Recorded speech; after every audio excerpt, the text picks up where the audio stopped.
Good evening. Welcome to DLP TV.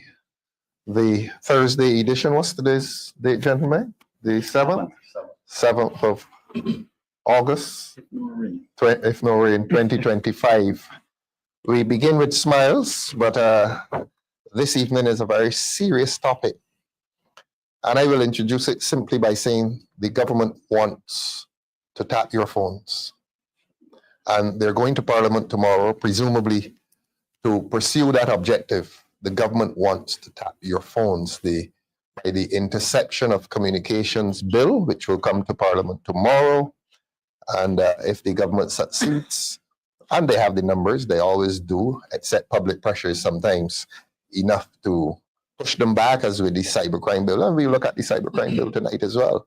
But I'll repeat for the third time, the government wants to tap your phones.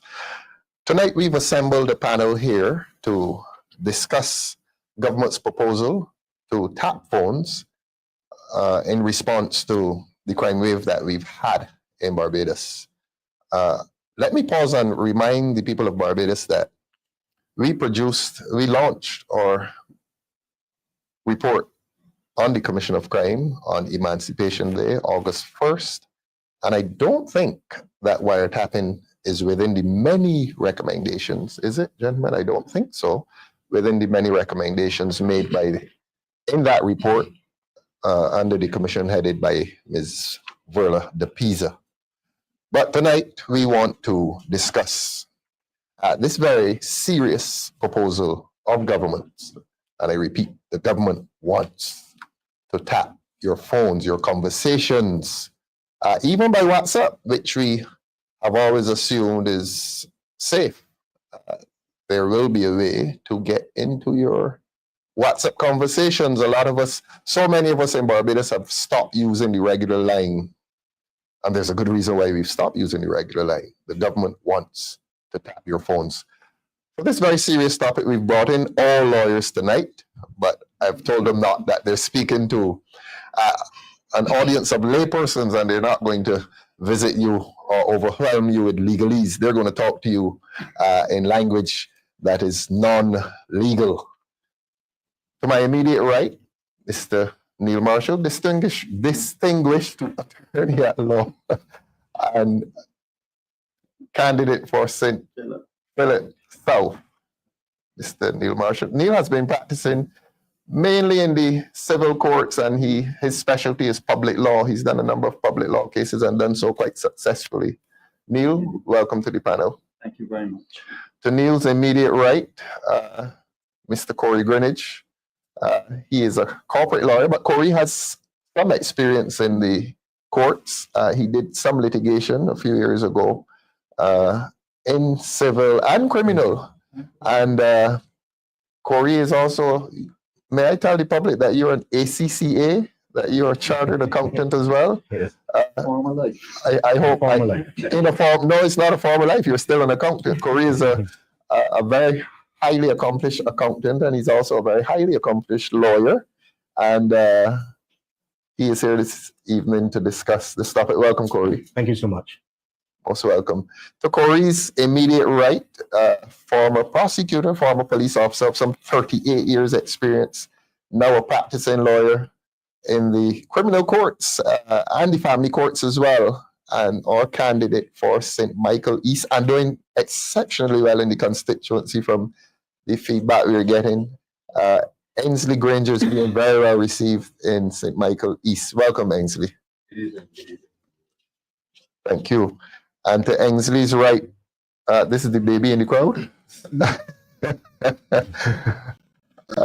A young man whose face is very well familiar to the viewers now. Damien Fannis. Damien is also, I tease him, I tell him he's a 200 and 400 man. He's our local version of who was it? Michael Johnson. Yeah. Yes, yeah, he was your idol. Damien is the best athlete in the party. And who is that? Nathaniel, yeah, well, he's 100 man. You're 200 and 400 man. But welcome, Damien.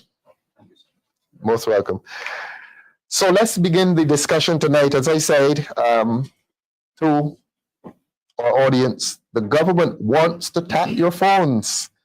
And that involves the question of trust. We all appreciate that there's a crime wave in Barbados. We all appreciate, and this party has taken the position that we need to take steps towards resolving. You're not going to erase crime completely. There will be crime, but this level and this nature of crime is something that Barbadians are not used to. And we expect a government, and a government has a responsibility to go to Parliament, pass law. The government has a responsibility to implement policy to resolve crime and resolve violent crime. There are a number of things government can do. But if government is proposing to tap phones, the question of trust arises. If a government proposes a law to tap your phones, most Barbadians are going to ask, do we trust the government? Do we trust this government? And that's my first question. Who will jump in at the deep end? Neil, you're sitting closest to me.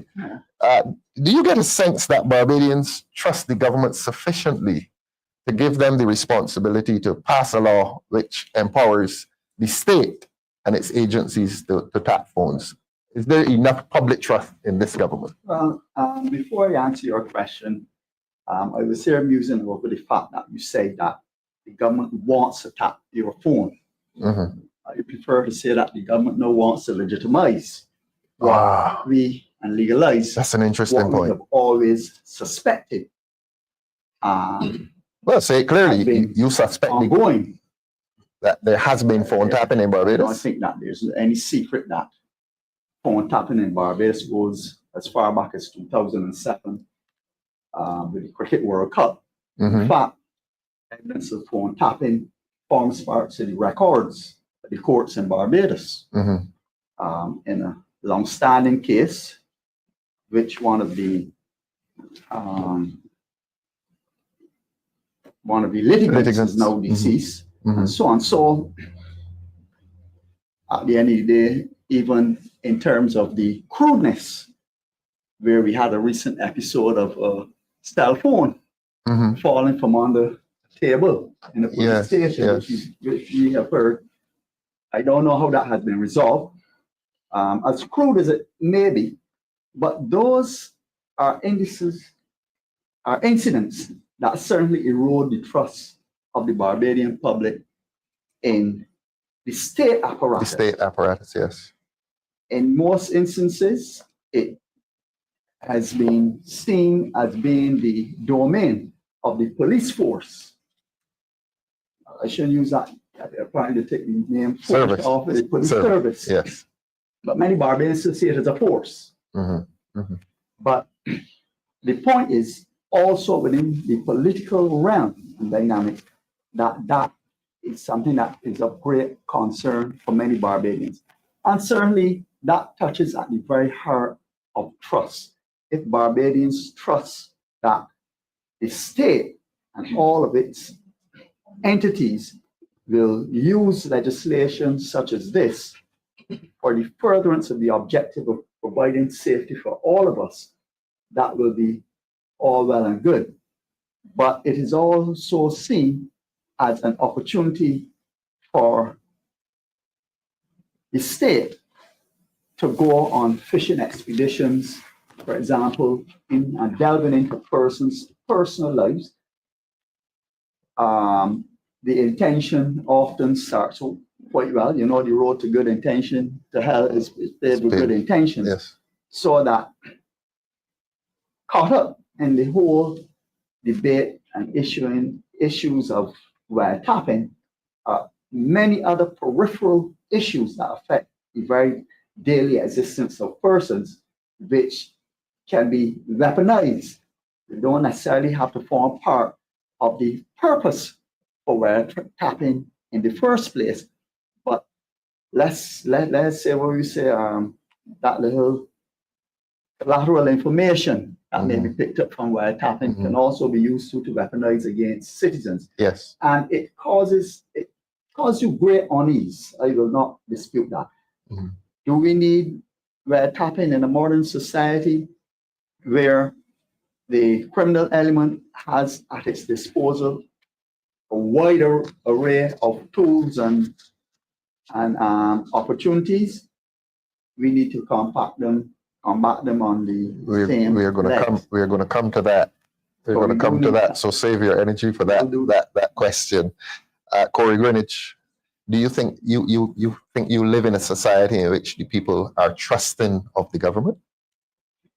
First thing, thank you for having me. This is my first time sitting on the panel. Absolute pleasure. I'm happy to be among such an illustrious group of young men.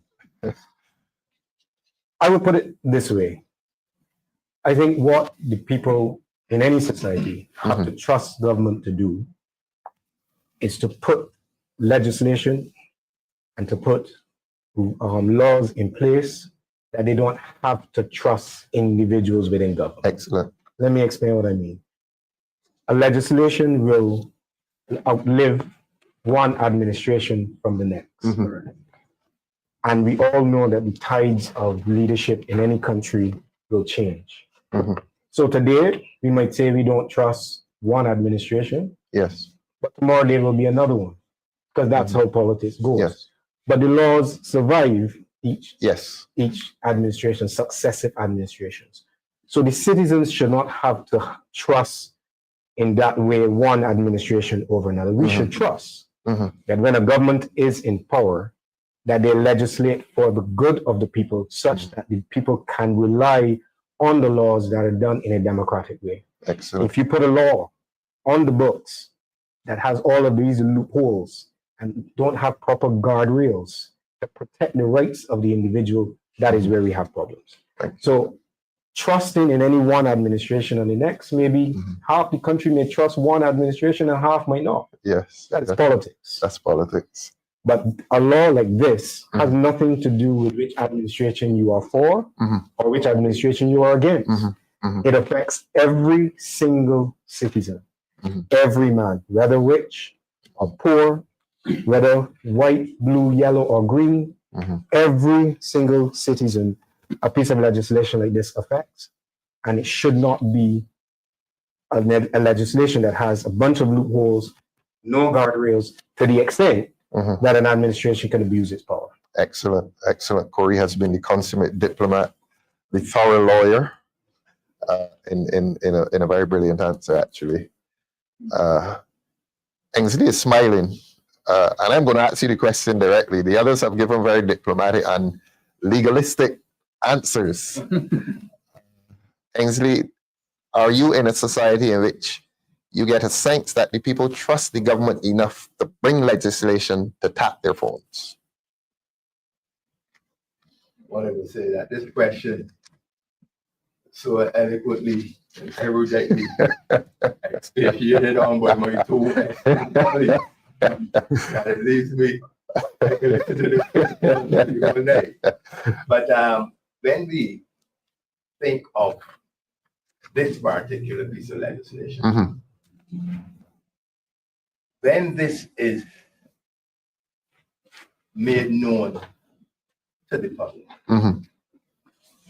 I am sure that there will be a level of disquiet among the citizens of this country.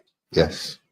To see that what was once or what they once held as privacy and now or is about to be intruded by government in this legislation. Neil spoke about the matter reaching the law courts of phone tapping, and that one of the litigants, may he rest in peace, has gone on. Yes. But the alleged actors are very much here. Very, very much here. So Barbadians need to be very, very cautious as it relates to this legislation, because today it is me, tomorrow it can be you. And I think that based on that, and because this government I'm not speaking about government, because this government Yes. has not been transparent enough with the people of Barbados Mhm. that they cannot trust that this legislation Mhm. will not in some way Infringe their rights. infringe their right Mhm. to Mhm. privacy. Yes. Excellent. Yeah. Excellent. Thank you. Damien, I don't know if they've left anything for you to say. I'm going to ask a very simple question. I try to ask it of the diplomats and the lawyers. Can the people of Barbados, based on its performance, can the people of this country feel that they can trust this government to pass legislation that is genuinely pursuing the ideals of a constitution? Well, thank you very much, Comrade Ralph, Peter Ralph. Always a pleasure. Following on from my senior brothers in council, well, listening to them, obviously they haven't left much for me to. But I'm going to wing it the way that they say. The way that they see trust. Mhm. Trust is a currency. Yes. Once you do something for the people, they will deposit that currency into the government. Mhm. But what we see with this particular administration, they seem to have an intellectual and muscle memory when it comes to drafting inadequate legislation. Mhm. And the implementation and the rollout and the follow-up Mhm. lacks the, how you would say, the efficiency Mhm. of a government that is putting the people first. So in this situation, we're now that privacy now becomes the forefront of this issue. We are not sure Mhm. whether this government has, how should I say, the ethical fortitude Mhm. to follow through and, in a sense, put those guardrails in place and protect the most vulnerable individuals. Mhm. Because we're talking about your most private conversations, Yes. your most private phone calls, your most private media that Mhm. is shared on your devices to other individuals. Who is to say that this is not abused? Mhm. Because obviously you drafted the legislation in such a way that there's so many loopholes Mhm. that the people cannot put the trust in this government to say that they're going to enact and follow through in regards to its basic performance Mhm. to get what it is that they need to Mhm. bring safety to the people from crime. Mhm. So we already see that there is a disquiet going on when it comes to certain legislation Mhm. that they have enacted. Mhm. The cybercrime bill, Yes. right? The tent legislation itself. Correct. And this follows on in that pattern Mhm. where that they obviously are not drafting for the people in their mind. They're Excellent. drafting for whatever agenda they want to pursue and want to accomplish. So I think I was able to get something else. Yes, you got a lot. They left a lot for you. You seized it. I'm hearing the word transparency, and I'm hearing the word right to privacy. Let's tell Barbadians why the right to privacy is important. Can we say to Barbadians why, Neil? Why is this thing called privacy so important? Why is it so cherished? And why must the Constitution speak to that right to privacy? The main fear in Barbadians is that the objective Mhm. of the legislation Mhm. will be used not solely for that objective. And that's why I made the point that it is almost a fishing expedition. It may seem to us on the face of it that this legislation is geared towards things like money laundering, Going after the criminals. drug trafficking, firearms, etc.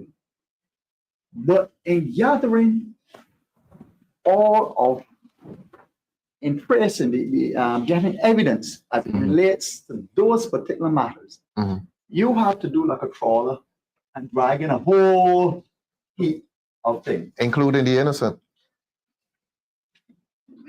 Look at these things, and I'll say it plainly. and things that go together, hand in glove. Sex, money, drugs. Mm-hmm. Going after the drugs, It's money, drugs. going after the thing, but nobody wants the state in the sexual lives or the Mhm. relationship Mhm. lives and so on. Mhm. All right.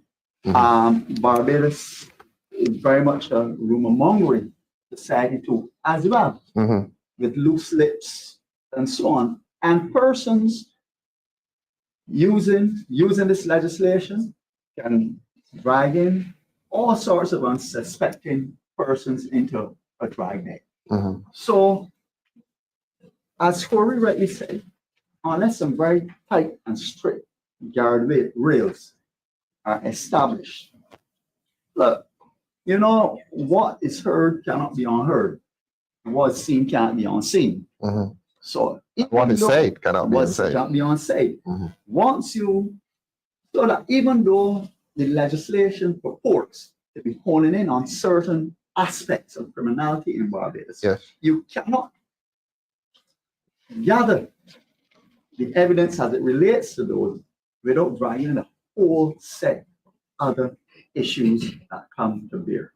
Personal relationships between people, personal finances, Yes. which may not have anything at all to do with crime and so on and so forth.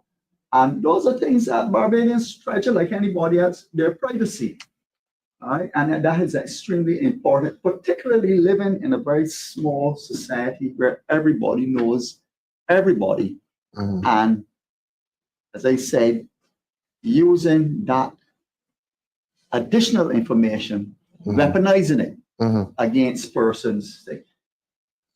Wasn't it it wasn't too long ago that one person, in fact, I think it was you, Mr. Thorne, Mhm. where you said that lack of a mortgage. Person has a Yes, property or house, yes, yes, he didn't yeah. have a mortgage. Prime Minister said it in Parliament. Well, that was said in Parliament. Financial information. All right? Now, that is private, Of course it is. confidential Of information. course it is. All right.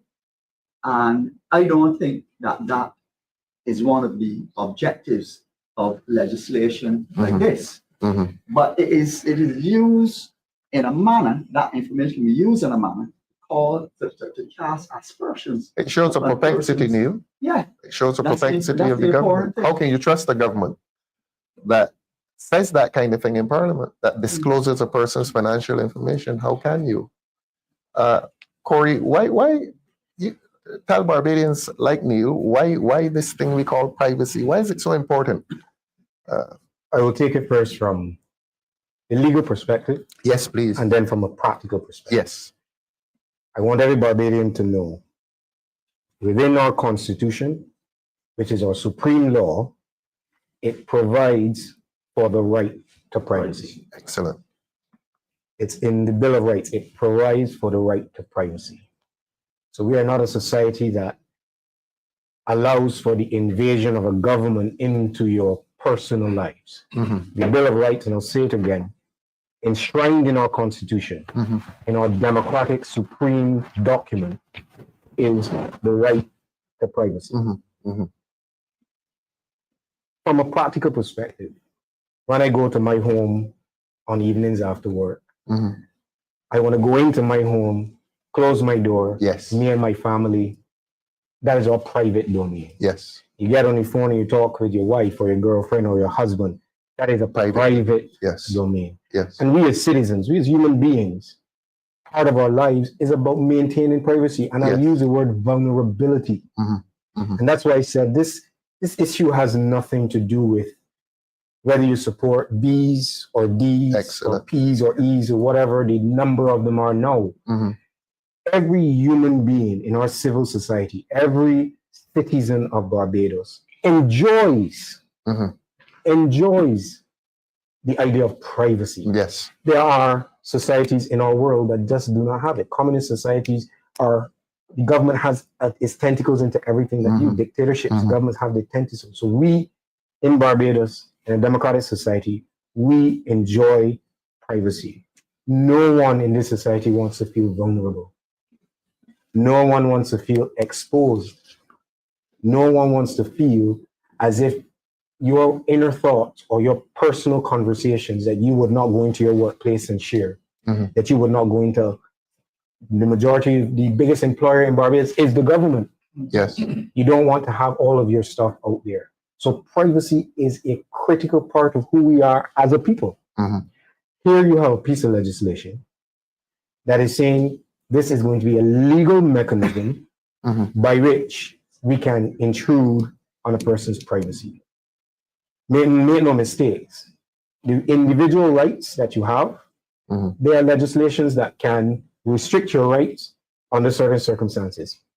Perfect example, all of us remember the time of COVID. So one of the rights that you have as a citizen is the right to the freedom of movement. Yes. So you're able to move around the society without restriction. Mhm. That is one of the freedoms we have. Mhm. COVID hit, and the government is able to institute a law Mhm. because for the wider society, it was the safety of the society. So we institute a law that is able to restrict the right. Mhm. So that is how our system is made up. The rights are there, but you could have legislation that can restrict that right. Yes. The key here, though, Comrade Thorne, is when the legislation is able to restrict that right, Mhm. that legislation has to be so carefully drafted, Yes. so mindfully conceptualized, Mhm. that it is not abused to the extent that anybody could just take a right away from you. Yes. So key here, as it relates to freedom of privacy, the right to privacy, Mhm. Mhm. is to ensure that the government does not put a piece of legislation on our law books that allows the government, and by the government, I'll say it again, this government, Broad sense. successive governments to come after that in the next generation, that any government does not have the power to abuse something that is so sacred to us Mhm. as individuals. And that is what I want the Barbadian people to understand, that the right to privacy, your rights are something that are given to you, and no government should have the ability or the power to remove those rights unless they're done. And I'll use the word for those of us that are married, when you go before the minister, he said it should not be done inadvisably. Enter into lightly. Mhm. You have a piece of legislation, leader of the opposition, that is turning into Parliament Friday, 3 or 4 days after the crop over season, Yes. where half the nation is still basking in the euphoria of the Yes. festivities. Yes. Most people are not paying attention. Yes. I was coming here tonight, and I tried people that I know personally. I said, listen, tune in, this is very important. Mhm. People are not paying attention, and a government in the midst of the party, and there's still cool down fats. There's still not cool down fats. Of course. In the midst of the festivities, Yes. is going to lay a piece of legislation with such serious implications Yes. in the House of Parliament. Yes. This is what we're dealing with tonight. Damien, coming right back to you, Ensley. Corey used two words just now: power, vulnerability. And when you think power, you think government. When you think vulnerability, you think the citizen. This legislation brings that relationship of power and vulnerability into focus. So that we here as a forum would want to be speaking as to the rights of the vulnerable against power, because when you think, as I said, when you think of government, you think power. Do you see this legislation as defending power more than it does defend the vulnerable? I'm glad that you actually sent that question like this on our tour, Mhm. because I have a saying that in judiciary, legislation, government, there Mhm. should be shield of Yeah. the people. They provide protection. Yes. Well, we've seen The instances three: judiciary, where the legislature, legislature, and the cabinet. yeah, Yes. there, in a sense, there should be the shield Yes. of the people, Of the vulnerable of the people. vulnerable people. Yes. But what we see are instances where that they legislate, and in a sense, they produce these weapons that cut at the heart of the rights of the people. That's Neil's words. Neil talks about the legislation being weaponized Right. against, again, the vulnerable. But they like to think that we're seeing now where that this government is already using legislation as a sword to Yes. cut at the people Yes. rather than a shield to protect their rights. That is what I am seeing. And who are being hurt the most? It is the most vulnerable. It's Yes. those individuals who think that they're going home at night and that their right to privacy is secure. Mhm. But really and truly, these things are now at risk and they can't be taken for granted because now these things are being passed at the deadline, like these so-called these legislative swords Mhm. that basically cut at the heart of what is the fundamental right and protections of the people. Mhm. Because yes, you want to protect the individual from being a victim of crimes. Yes. But there is a way to do it. There is a proper way to do Mhm. it. And this does not seem to be the proper way. It Mhm. always seems like we have to be, in a sense, trying to hold back certain democratic norms that you would think that should be enshrined and be at the forefront when you want to protect people. Mhm. But these things are basically now, they're being cast aside Yes. because you want to accomplish a particular agenda. Mhm. But at the same time, that currently that trust that you want to, you tell the people, trust me, Mhm. I can do it, trust me. Yes. But that people are slowly withdrawing that currency Mhm. away from the government. And as Comrade Corey. Corey said, Mhm. successive governments have to deal with this legislation Yes. because then now what does a next government do? Do they then now go in and try to clean it up? Mhm. Do they abolish it altogether and then start over at the drawing board? This is things that waste time Mhm. when we Mhm. should be working to bring some sort of economic stability and economic movement to the people. And social order. Social order. Yes. So all this just does now is muddy the waters in regards to what we want to do, in regards to helping the people to Mhm. move from point A to point B economically, in regards to safety, in regards to all the social norms that you would expect that they're supposed to, all of the social policies that you Mhm. want to implement. Mhm. So the vulnerable obviously would be the ones who feel it the most. They're at risk. They're the ones that are at risk. Yes. Ensley, at a practical level, a person goes home, as Corey says, you close your doors, you're in the privacy of your home, but you go on the telephone. And that telephone conversation is meant to be private. I mean, it is transmitted from you to a friend. And you go to work the next day and you discover my phone has been tapped. How does that person feel? Violated. Excellent word. Violated. I mean, the viewers, you will hear the term privacy coming up on a number of occasions because that is so vital Mm-hmm. and was deemed and seemed to be so vital. Yes. The framers of the Constitution thought it necessary to have it protected. That right to privacy. That right to privacy. And I love the word used, against violation of the right. Protected.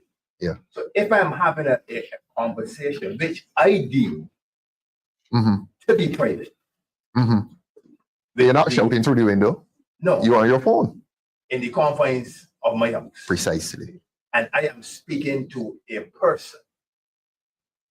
And they also believe that the conversation Mm-hmm. is also private. Yes. And then to know that we have been tapped. It's like We've been violated. being violated. Yes. Yes. You know, Yeah. can't put it no different. And what is happening, and we see in this legislation, is an invasion. It is invasive, it is Yes. intrusive, Yes. and it is really a violation of your right to privacy if this is allowed to pass as is. Yes. Yes. As Excellent. is. Mhm. Mhm. That's important. This will do enormous damage to the citizenry Yes. Yes. of this country Excellent. because the authorities may want to tap while Thorne's full. Let's say John Brown. Okay. I think might stopped already, to be honest. John My phone is Brown. stopped. John Doe. Yes. But John Doe knows me because he comes by my shop, he lines by me.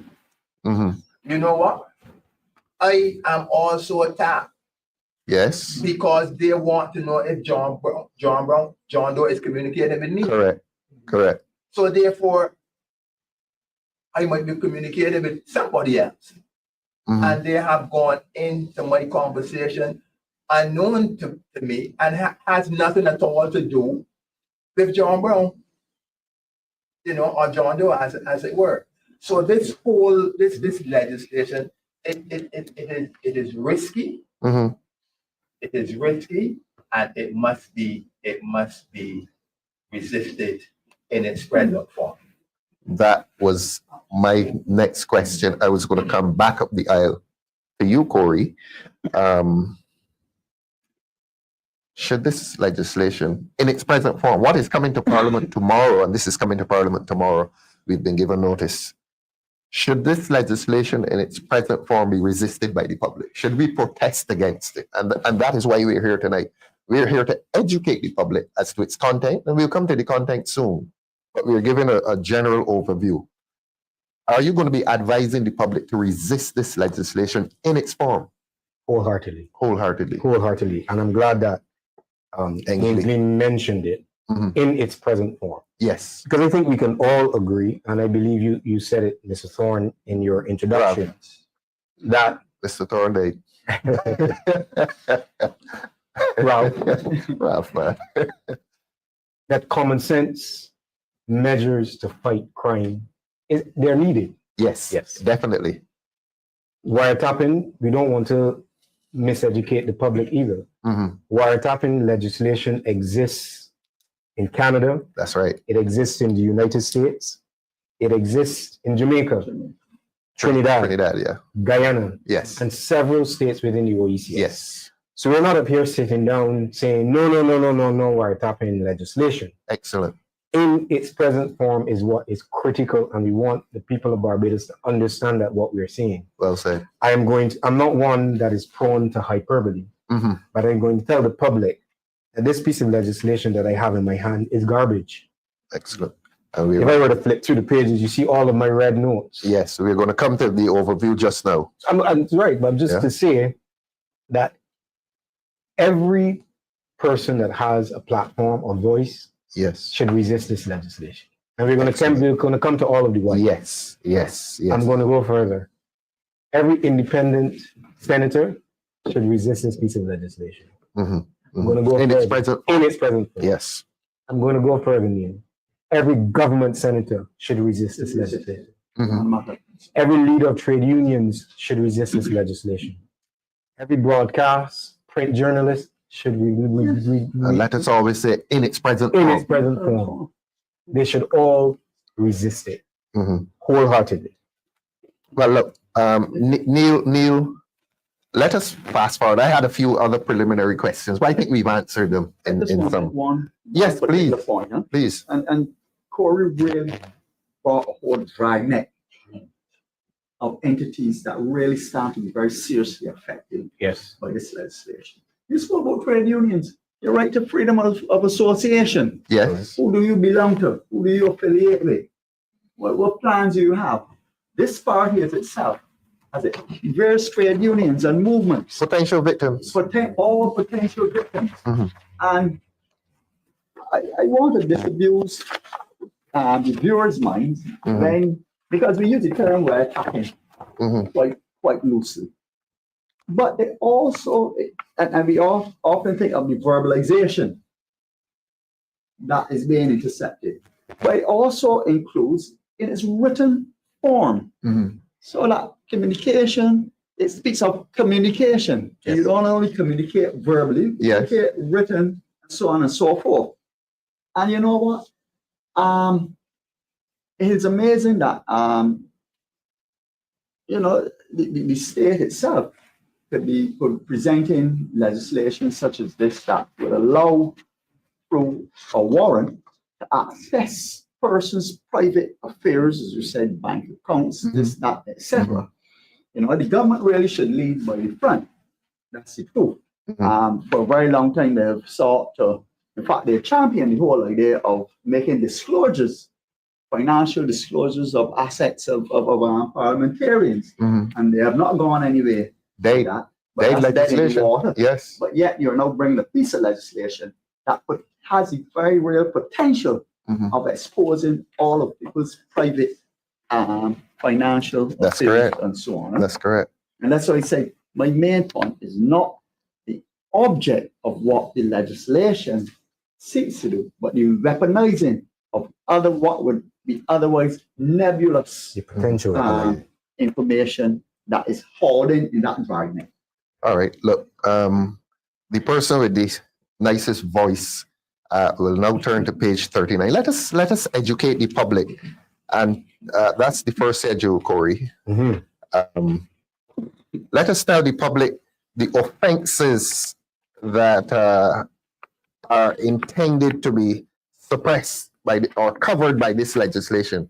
In other words, the government is saying, Parliament will be saying to us, we want to pass phone tapping legislation to prevent these offenses, because it doesn't apply to everything. It doesn't apply to going into a store and taking up a chocolate.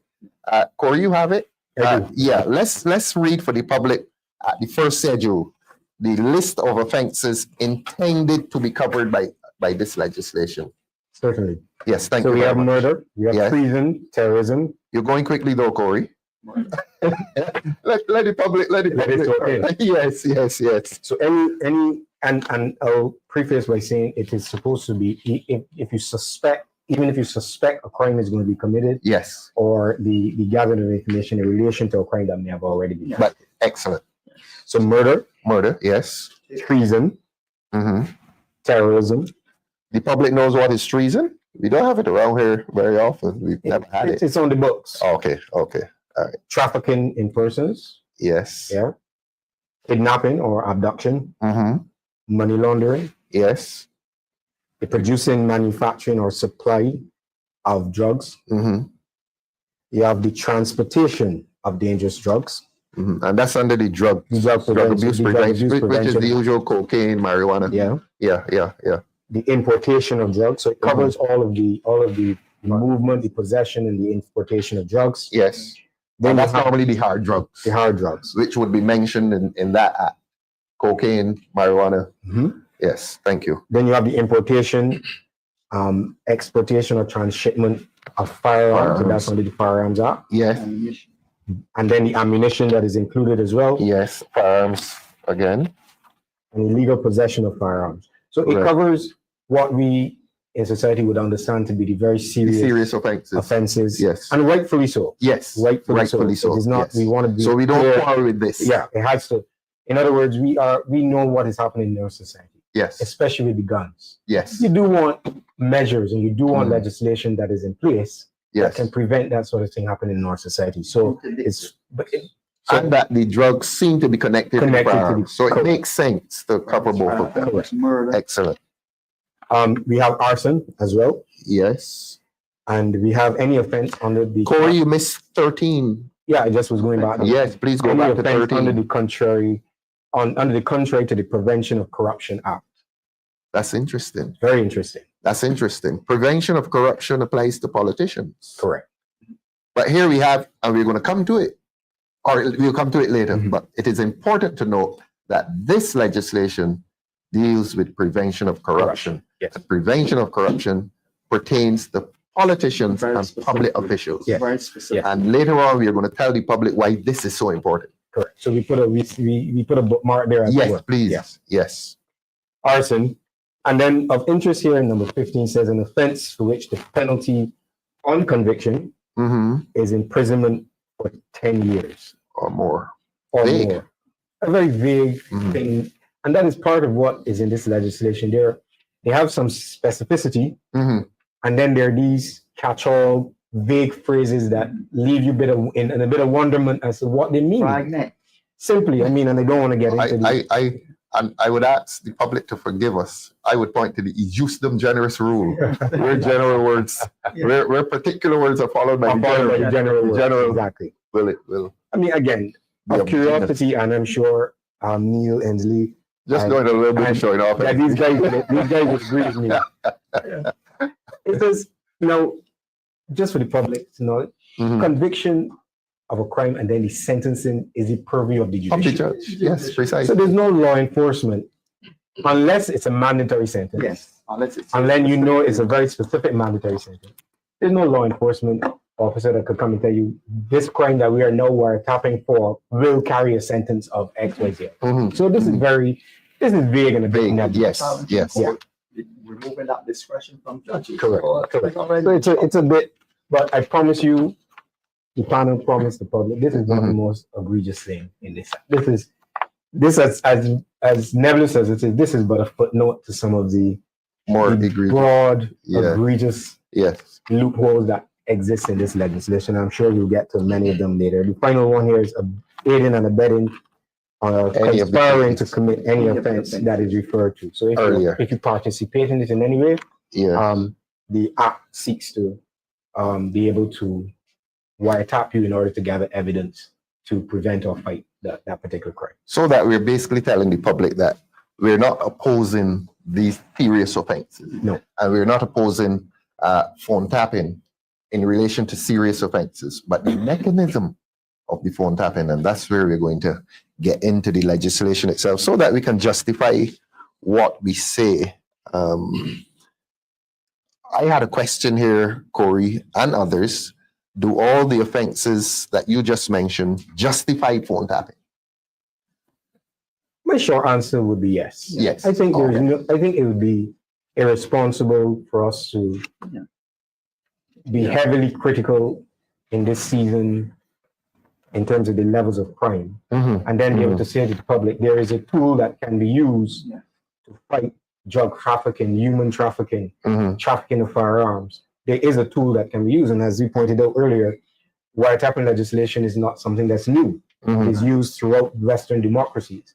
So to answer your question, I believe the list of the offenses that are in the schedule Mhm. warrant a level of giving law enforcement the teeth and Yes. the tools Yes. by which to gather information, to gather evidence with the sole purpose of prosecution Yes. and curbing crime. That is, and Neil speaks to it very often, it has a purpose. Yes. It has a function, Mhm. and we have to ensure that we carry out that function without then eroding peripheral rights of the citizenry, right?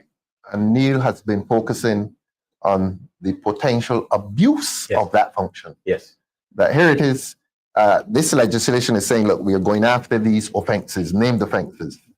But Neil, you continue to be concerned about the abuse of the functions of the legislation. Yes, because we see it daily, the abuse of using people's otherwise private affairs Mhm. that will all be swept up into, can't help but use the term, the trawler, drag Yeah, it. to assassinate the character. Yeah, to assassinate the character, to embarrass them, Mhm. use it as a tool against persons who are aspiring politicians.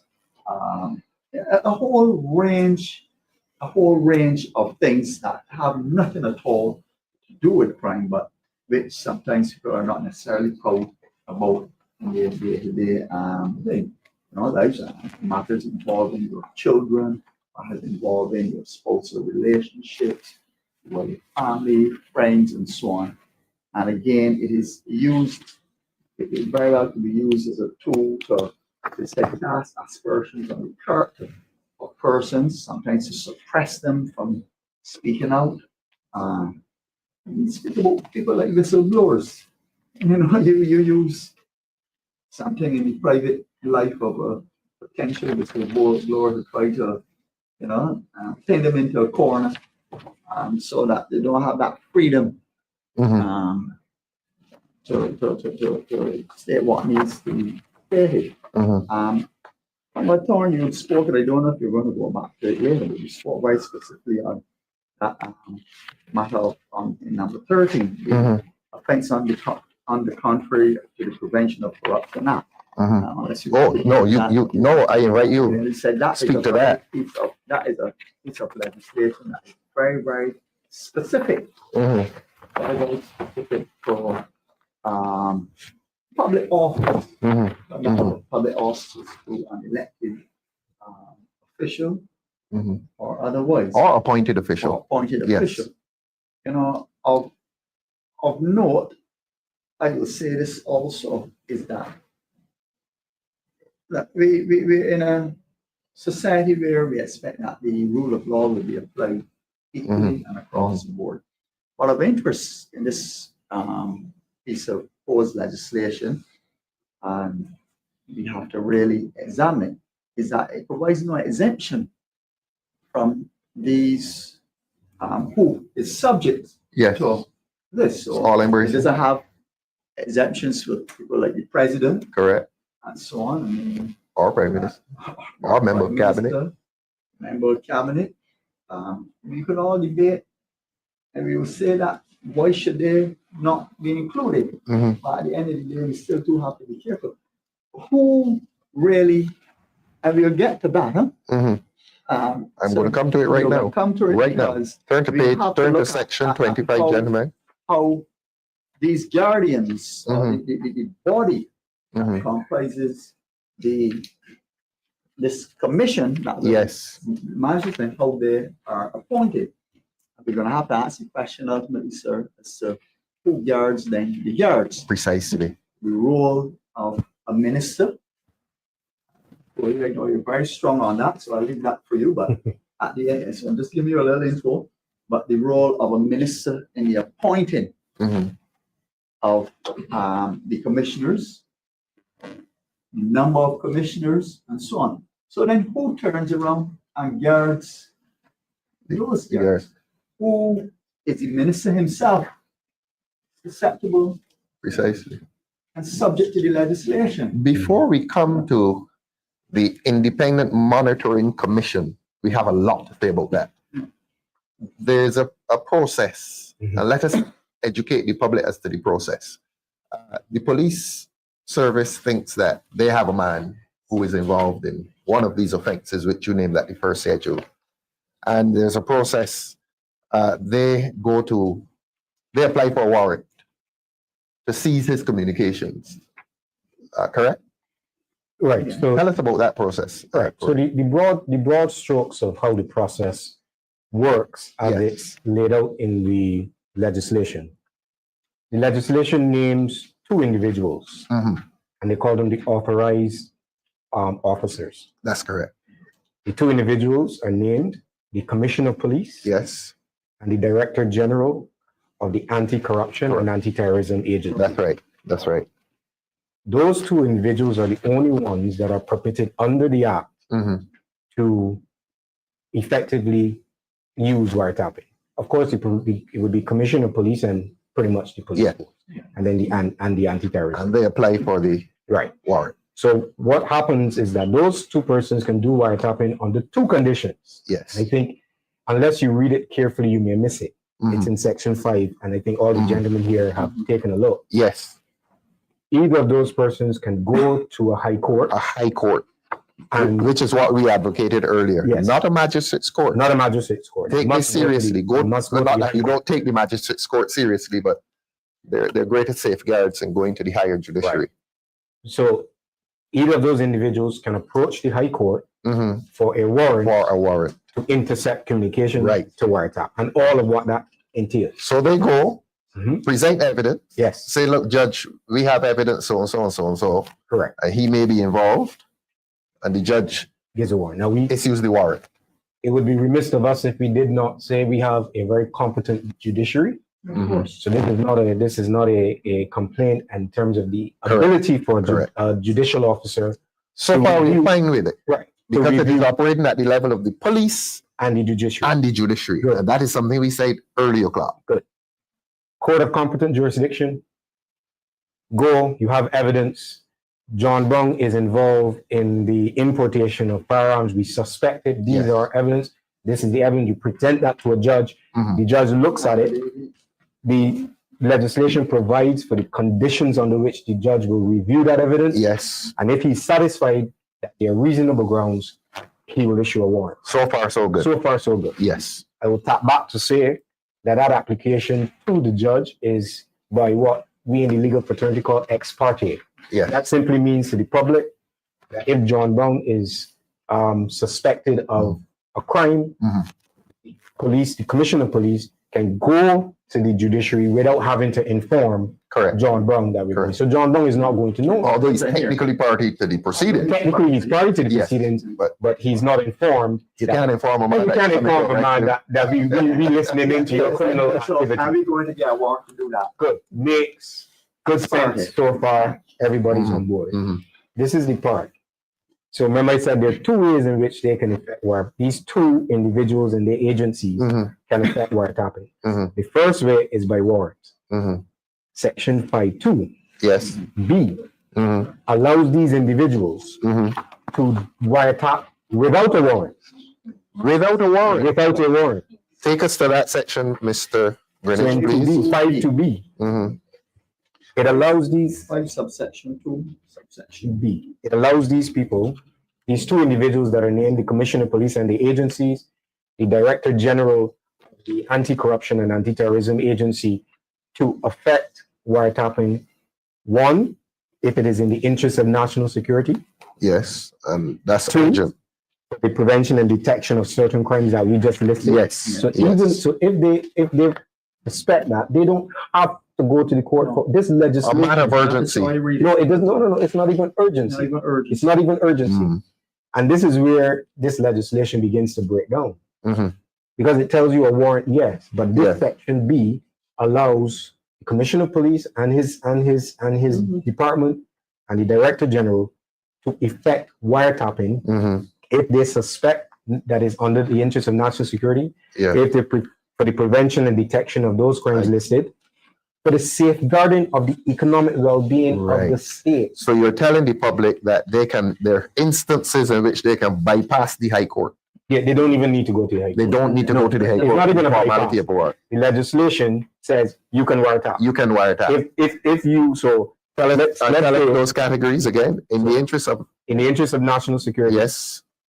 the prevention and detection of the Of one of crimes the that offenses, one of the yes. offenses that we just spoke about, Yes. and for the safeguarding the economic well-being of the state. Again, a very broad. What safeguards the economic well-being? That's theft.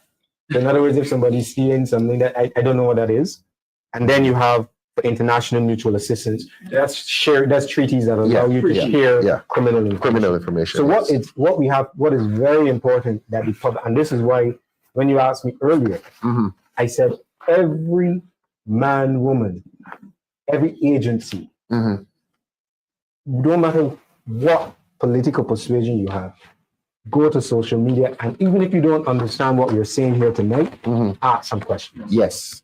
Even if you don't want to go and download the legislation and read it, ask questions. Start to discuss. Because if this legislation is saying that the Commissioner of Police can effect a wiretap, or what the legislation calls an interception of communications, because it's variable data as well. Yes. And this, and mind you, this also includes the installation of equipment at your home if they needed to, Yes. without a warrant. The flip side of that, Ralph, is that evidence, if it is gathered without the warrant, is inadmissible in a criminal proceeding. But the legislation then goes on to say that you could use that wiretapping that you have done without the warrant to go to the High Court now to get a warrant. So it is given law enforcement the opportunity to gather evidence of using wiretapping to then go and get a warrant to get wiretapping so that they can bring the criminal offense. And this is where you have a difficulty with it. Difficulty is the biggest understatement that you've made for the night, leader. It is not just a difficulty, it is outright a fear. Because remember, this is law now. Mhm. It's one thing to say they're doing it now. You know, you talked about 2007. Yeah. Trinidad was 2010. Mhm. That there's equipment and people are doing it. But that is illegal. Right now, you are legalizing the ability to wiretap Mhm. without judicial review Without precise prior scrutiny. prior to doing the wiretap. Right.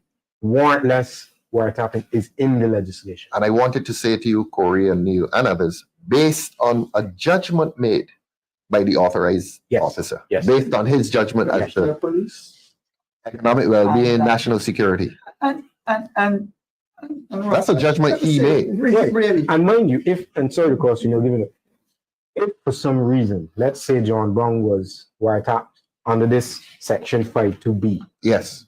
and he says, no, that is wrong. I go in and I'm going to fight. I'm going to get Neil Marshall, one of the best public lawyers Mhm. in Barbados, and I'm filing a constitutional motion for the infringement of my right of privacy. And he names the Commissioner of Police as the Respondent. respondent. Mhm. The Commissioner of Police just has to come into court and say it was for national security. In Or his we judgment. In his judgment, Yes. it was for the economic well-being of the state. Mhm. That, Mhm. is- that And that's doesn't mean- nebulous. Yeah, it That's- doesn't mean anything. That's vague. That's How vague. do you argue that in court? And in fact, again, I can't help but follow up on what you're saying, Corey. Really, what is in the interest of national security? A judgment that he has made. It's just wild. It's just wild. For the purpose of safeguarding the economic well-being of the state. That's the wildest piece of statement I've ever heard. Anthony is smiling. Here it is. Here in 4. For the purpose of giving effect to the provisions of any international mutual assistance agreement. Mhm. Now we know international treaties.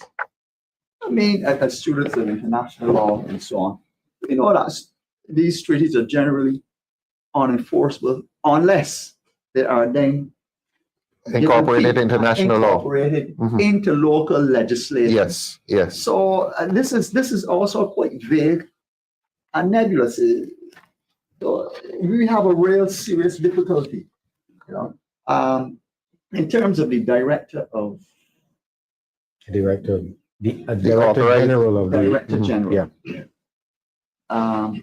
It certainly would be of interest to know the appointment of that person. Who is he or she? How are they appointed to that particular? Because they wield an enormous amount of power. Yes. Yes. In fact, I dare say, not even second, but equal to that of the Commissioner of Police as it relates to this act.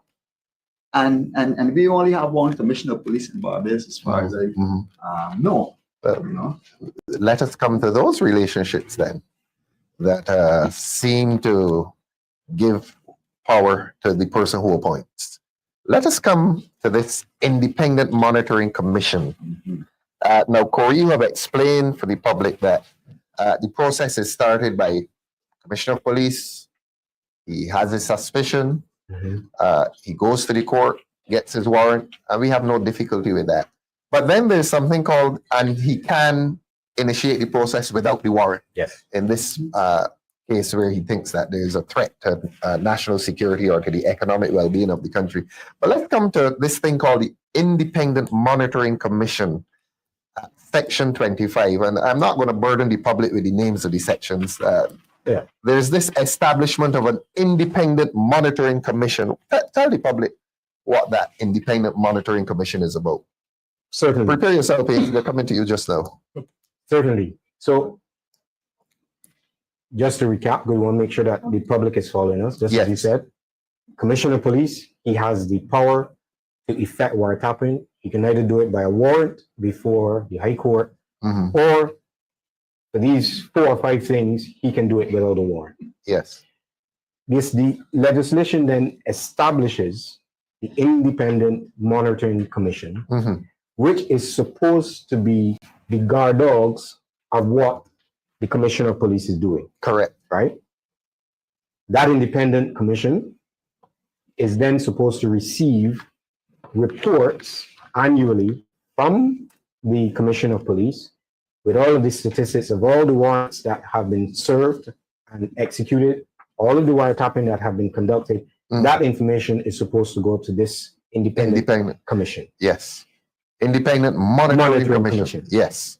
When the judge issues the warrant, the judge also can request a progress report Yes. if he sees fit. And that progress report can also come back to the judge and go to the Before we get to the progress report, let us look at 26.1 and tell the public what this so-called Independent Monitoring Commission does under this legislation, 26.1. Right. Yeah, who's going to read it for us? Yes, yes. Functions and powers of the commission. The commission shall be responsible generally for the monitoring and supervision of the interception of communications to ensure that such interception is conducted in accordance with this act. So they're the watchdog. They're the They're the watchdog. watchdogs. Shall be responsible for monitoring Monitoring. and supervision. So they are supervising and monitoring the Commissioner of Police and the Director General. But- Correct? Yes, but I would say that they are at the tail end of the process. Nothing in the act introduces the commission at the point At the of beginning. Of getting a warrant Inception. or thing. right. They get their information via the reports Yes. after it has been But done. it says they monitor and supervise. They monitor. and So supervise. they're supervising the commissioner Yes. in a sense. Now, you know where I'm going. I do. They call them independent. That's And what I- we're going to come to that word. Tell the public who appoints this commission. Mhm. This Now- is the commission that supervises and monitors this activity of tapping people's phones. This Who appoints commission, them? And who are they? I want the public to imagine that this commission is supposed to be 3 bulldogs in the front of the yard, Correct. guarding against Correct. the abuse. But if you have 3 bulldogs in the front yard, and the person that is conducting the abuse is feeding these bulldogs, Mhm. then those bulldogs are going to be ineffective. Ineffective. I draw the analogy to say, in this legislation is named a minister, and the minister is simply defined as the minister in charge of interception of communication. So the minister is unnamed, Yes. Uh-huh. at least unnamed from any ministry that we are aware of thus far. Correct. Yes. The commission is then up, the minister appoints all 3 of the commissioners. Page 41. Yes, sir. Mhm. The first commissioner shall be a retired judge Appointed by whom, sir? appointed by the minister. By the minister. Mhm. The second commissioner is a member of civil society. Whatever that is. Appointed by whom, sir? So my friend Neil here from St. Philip said it's possibly could be Sam Kuchi Jamal. anybody, civil society. And the third appointee is anyone appointed by the minister. By the minister. So apart from the Sam By Kuchi the that we know, minister. yeah, That yeah, third category could go into the second category.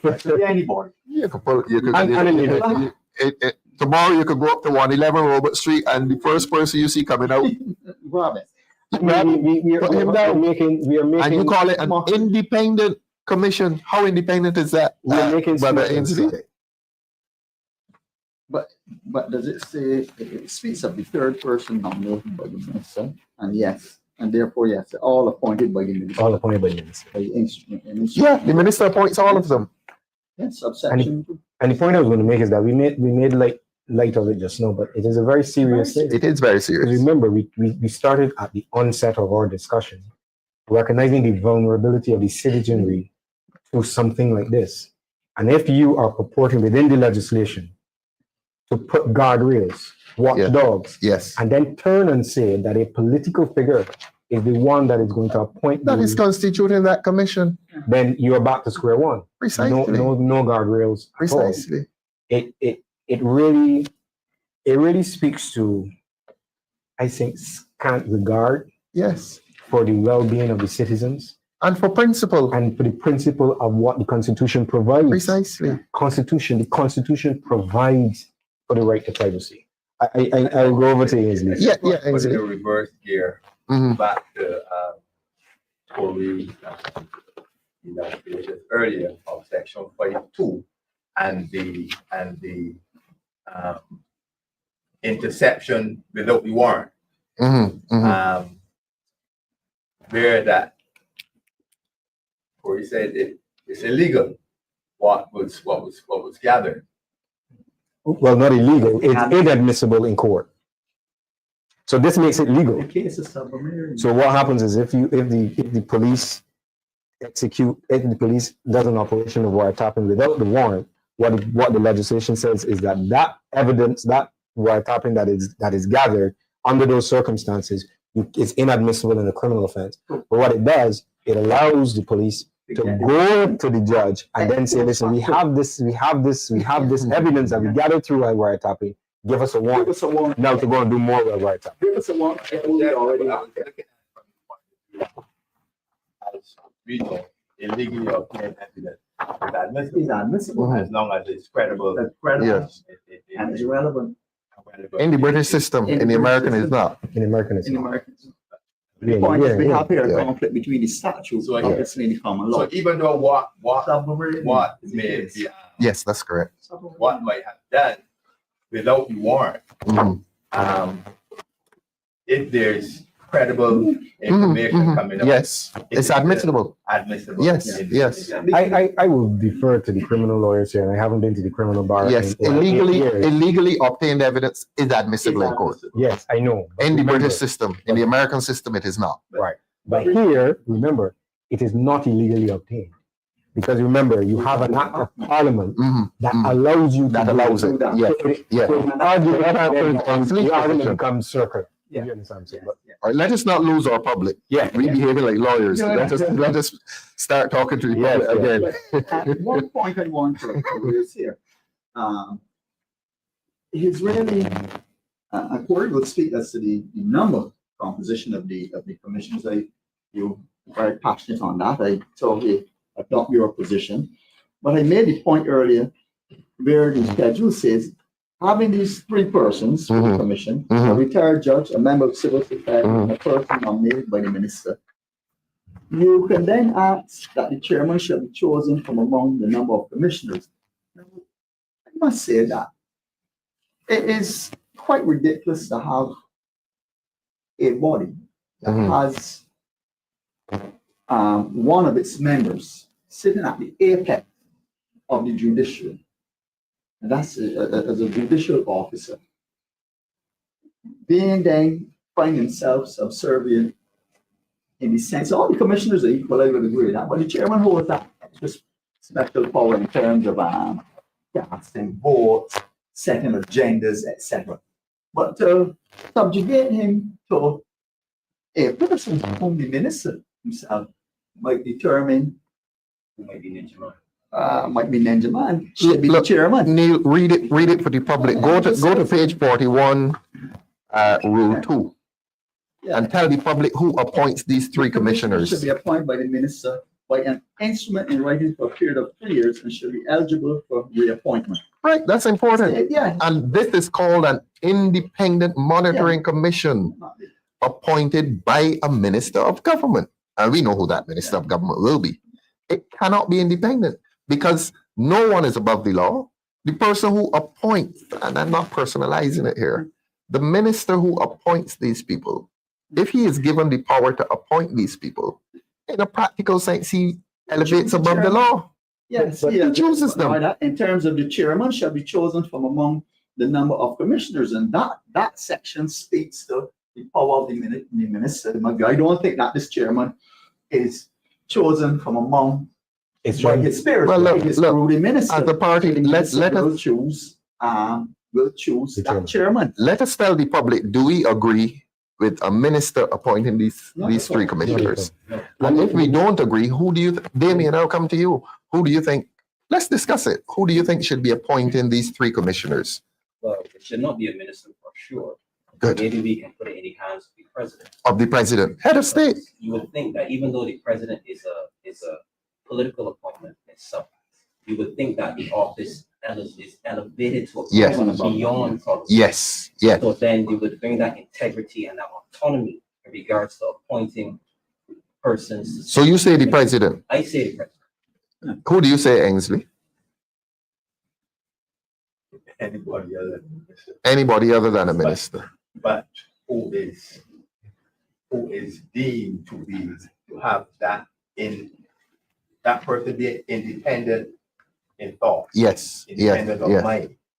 So. Or whose station in life innately makes them Yeah. above, eligible, Yes. yeah, Legislation. above the fray. Not a politician. To have a minister or a politician involved, it speaks to some, Thank you, Panky. Uncomfortable. yes. Yeah. Who should appoint, Cody? I agree with my colleagues. It really should be the head of state. Head of And state. our constitution provides conditions under which the head of state can appoint a similar commission. I'm going to circle back slightly. I don't want us to minimize the influence that this minister has over these Oh, commissions. yes. Oh, that's the point we're making. It's not only- 3 years. It's not only a point. The minister, Ralph, Mm-hmm. sets their remuneration. Of course. Yeah. Precisely. Yeah. The minister receives their resignation. And the remuneration comes through a vote in Parliament. No. No. The funds for the commission. The fund will come to a vote, but the minister sets the remuneration. Yes, according to Again, legislation. element of control Very much an element of control by the minister. by the minister. Yes. The minister receives the resignation of the if something goes on, and we know how that goes. If one of the commissioners has to recuse themselves Mhm. because of some conflict, so Conflict of interest, yes. if one of their family members or whatever Under scrutiny. were under scrutiny, they would have to recuse themselves from the investigation. Yes. The minister can appoint a temporary commission So the this minister entire- constitutes and reconstitutes. and reconstitutes the commission. So Lots of power. it is not. I don't want us to understate, Yes. and I don't want the Barbadian public to be lost in the weeds, but understand what is the fundamental ill that is being perpetrated upon Barbadians by this piece of legislation. Correct. You have in the hands of a minister of government Mhm. who incidentally has some tangential relationship to national security, Mhm. being able to grant the license. We didn't mention that, but in this legislation, the minister grants the license for the equipment Yeah. to either manufacture, Really? possess, sell, Mm. purchase the equipment is under license by the minister. Mhm. Again, the element of control. Element of control. You have a minister of government, one minister of government, who is able to appoint the watchdog over this entire program and has complete control over that commission. Mhm. And so even though the commission is called an independent commission, there is absolutely nothing independent. No independence about at all. it. This commission should be appointed by the president. State. You agree with that, Neil, head of state? Well, of course. I mean, right now I just want to be sure that we're unanimous on Corey this. rightly said, also several other bodies which under legislation can be independently constituted by the head of state, by the Mhm, president. mhm. Indeed, the most popular one that we know is the Senate. Those Yes, independent precisely. senators. Why The state do gets we want 7. now- She gets 7 of them. And So why you can't give her these reason 3? Why that the president, or given the nature, the very serious nature of this piece of Yes. legislation, that be granted to the president as head of state. On the point as Corey said earlier, 3 may very well be too To the minimal a number in terms of 3. 3. Yes. I see. You think 3 are not enough? Then when you look at all the various issues that could arise. And for example, variables, possibilities, variables and so recusal. on, recusal, small society again. Yes, You keep saying that yes, all the time, yes. Very small society. You can't help knowing who you know, Mhm. all right? And you may have a situation where persons may find themselves having to do warrants and so on for others. Persons who may be- Look, Lemuel Tull is agreeing with you that the president should appoint these commissioners, and we like to interact with our viewers. Yeah. Thank you, Lemuel. So, but I would like to hear Corey, for the benefit of the audience, as why you have the view we should have more than these 3 commissioners. You yourself, sit on several committees and so on, see the challenges that arise when you have such a small number.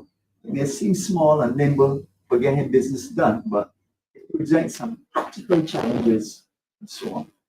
But if you sorry, Yes, even if Ensley. you have more than 3, but are appointed or It doesn't do selected anything by the different. same person, Correct. where are we? Still no. We are still back at square one, right? And as Corey gets right in home to the point, if there are no checks and balances on the committee and how this legislation is intended to act or to bite, so to speak, Mhm. then it brings about, leads to what we would call the committee itself. If Mhm. there are no checks and balances on the committee, Mhm. then they could overreach the boundaries. Yes. And then we can end up with a whole, an abuse of political powers. Yes. Yes. Yes. It probably just Damien. takes one scandal, Yes. one One scandal to unravel The entire system. the entire system, and then the trust that the people will have with regards to the legislation itself, the Mhm, commission, the mhm. people who appoint them, Mhm. the whole process. Mhm. And once you lose that trust, it'll be very hard to get it back. Yes. Well, look, let the public now understand that our distinguished team of lawyers here is recommending that under this legislation, a minister must not have the power to appoint it's something called an independent monitoring commission.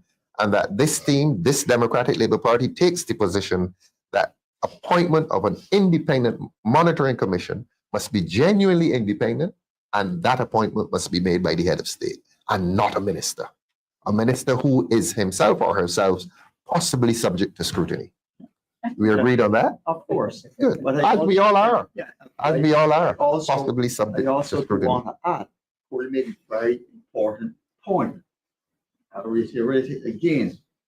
This commission comes at the tail end, when the Yes. damage is done. Yes, they come to monitor and supervise though.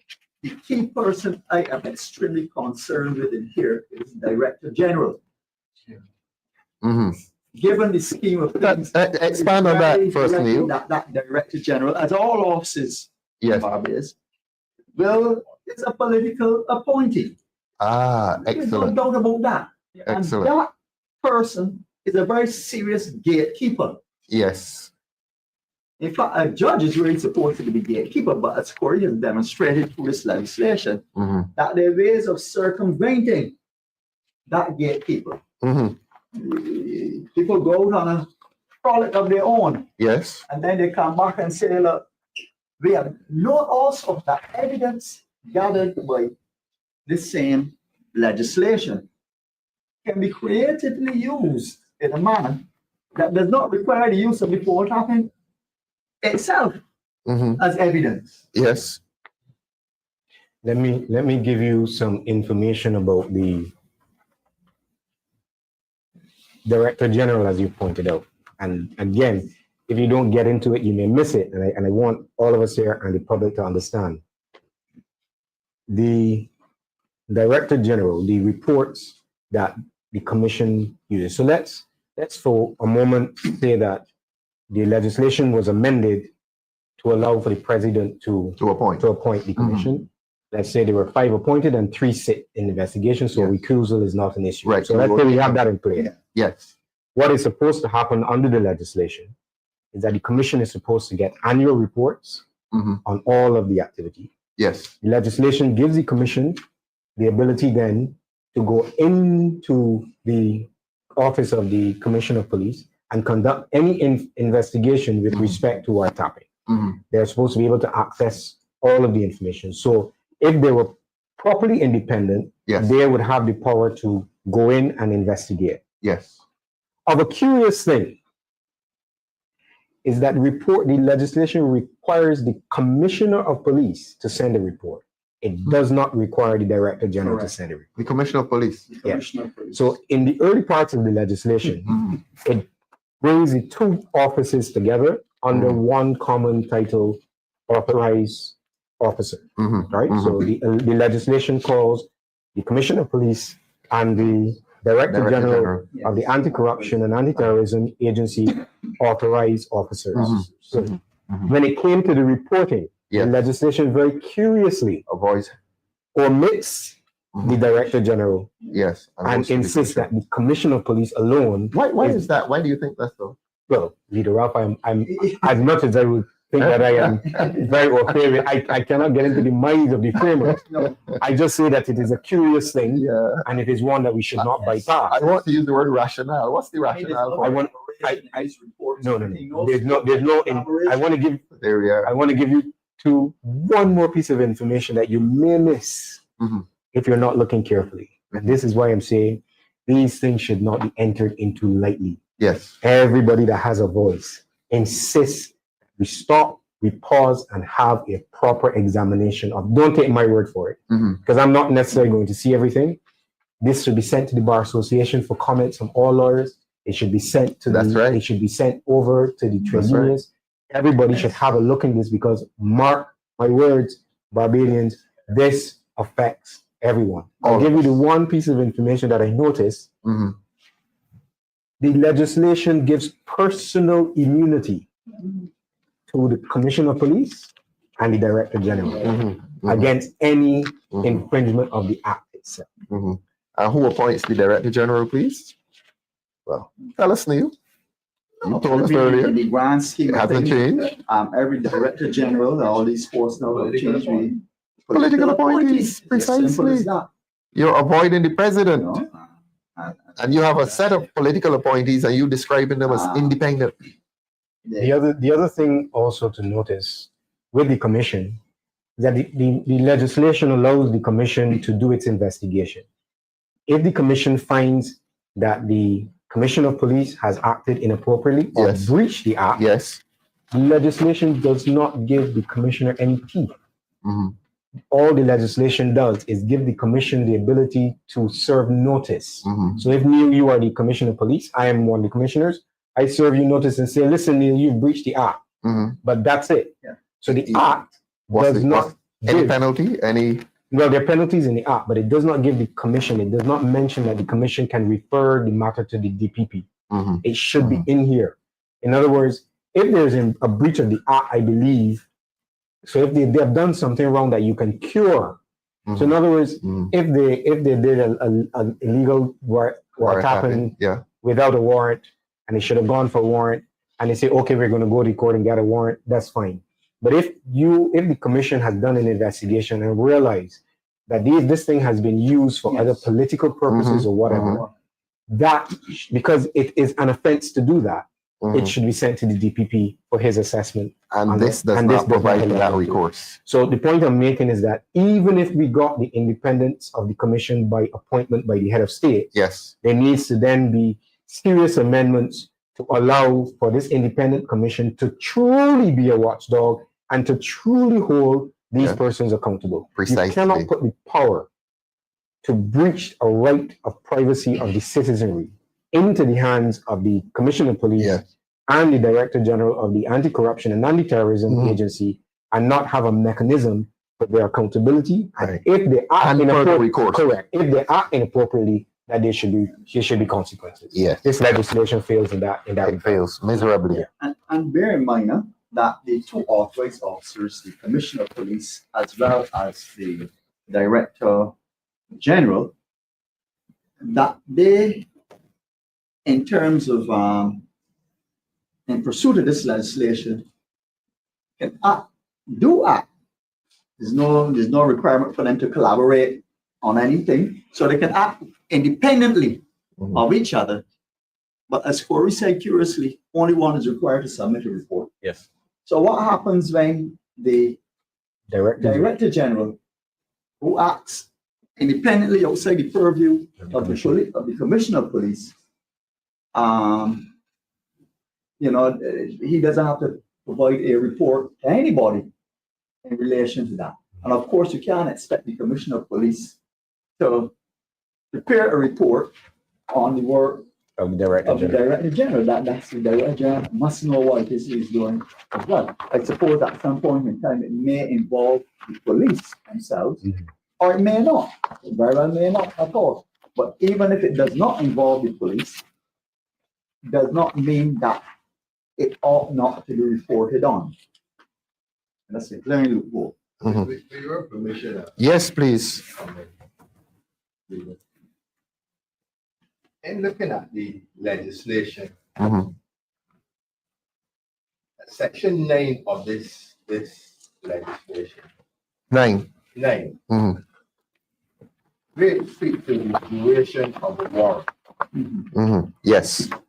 This legislation allows 120, I think. 120 120 days. Yes. Yes. And 4 months. That's for 4 your months. privacy to Yes. be Infringe. Yes. infringed. Yes. Yes. And then. 100 So you could be sitting in your house for how many months? 4 months. 4 months, And you have no idea what's going on. and you are being Monitored. Yes. and your privacy being raped and everything. Tell the public. 120 And your phone days. and your phone being tapped. And your phones are tapped. Your private conversations are intercepted. Yes. And they call it in the initial period. Renewable. And can be renewed for Yes, further yes. 120 days. Yes. Section 9, subsection So 1. you Yeah. can go a whole year. Correct.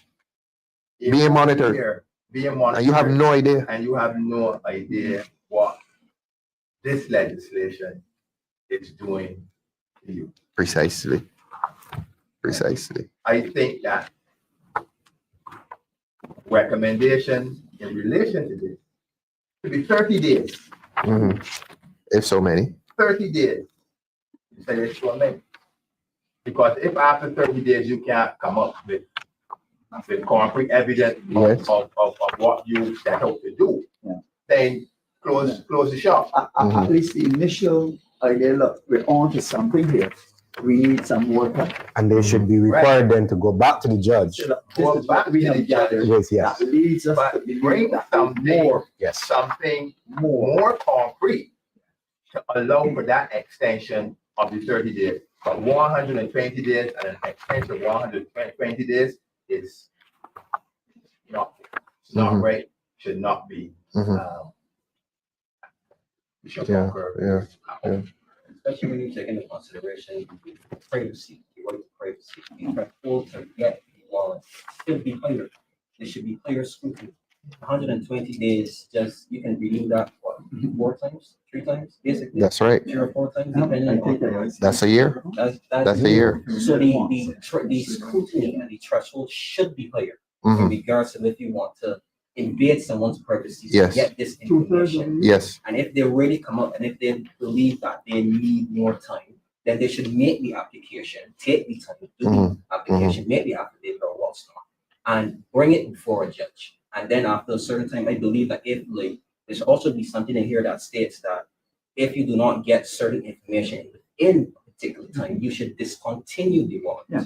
Mhm. Not information Yes. of a particular credible nature. Any credible nature, because then you run the danger of continuously violating the person's rights. So Mhm. after say maybe 4 months or maybe even 3 months or whatever, and you cannot come up with that information, discontinue your pursuit of this person altogether. And you know why that is so important? Let us not forget that these applications are all expired Mhm. without hearing the other side or Yeah, any other yes, side. Yes. So, of course, logically, you don't expect to hear from Mhm. the other side. That would be Mhm. absurd. Yes. But is there anyone there? Remember, a judge is a judge.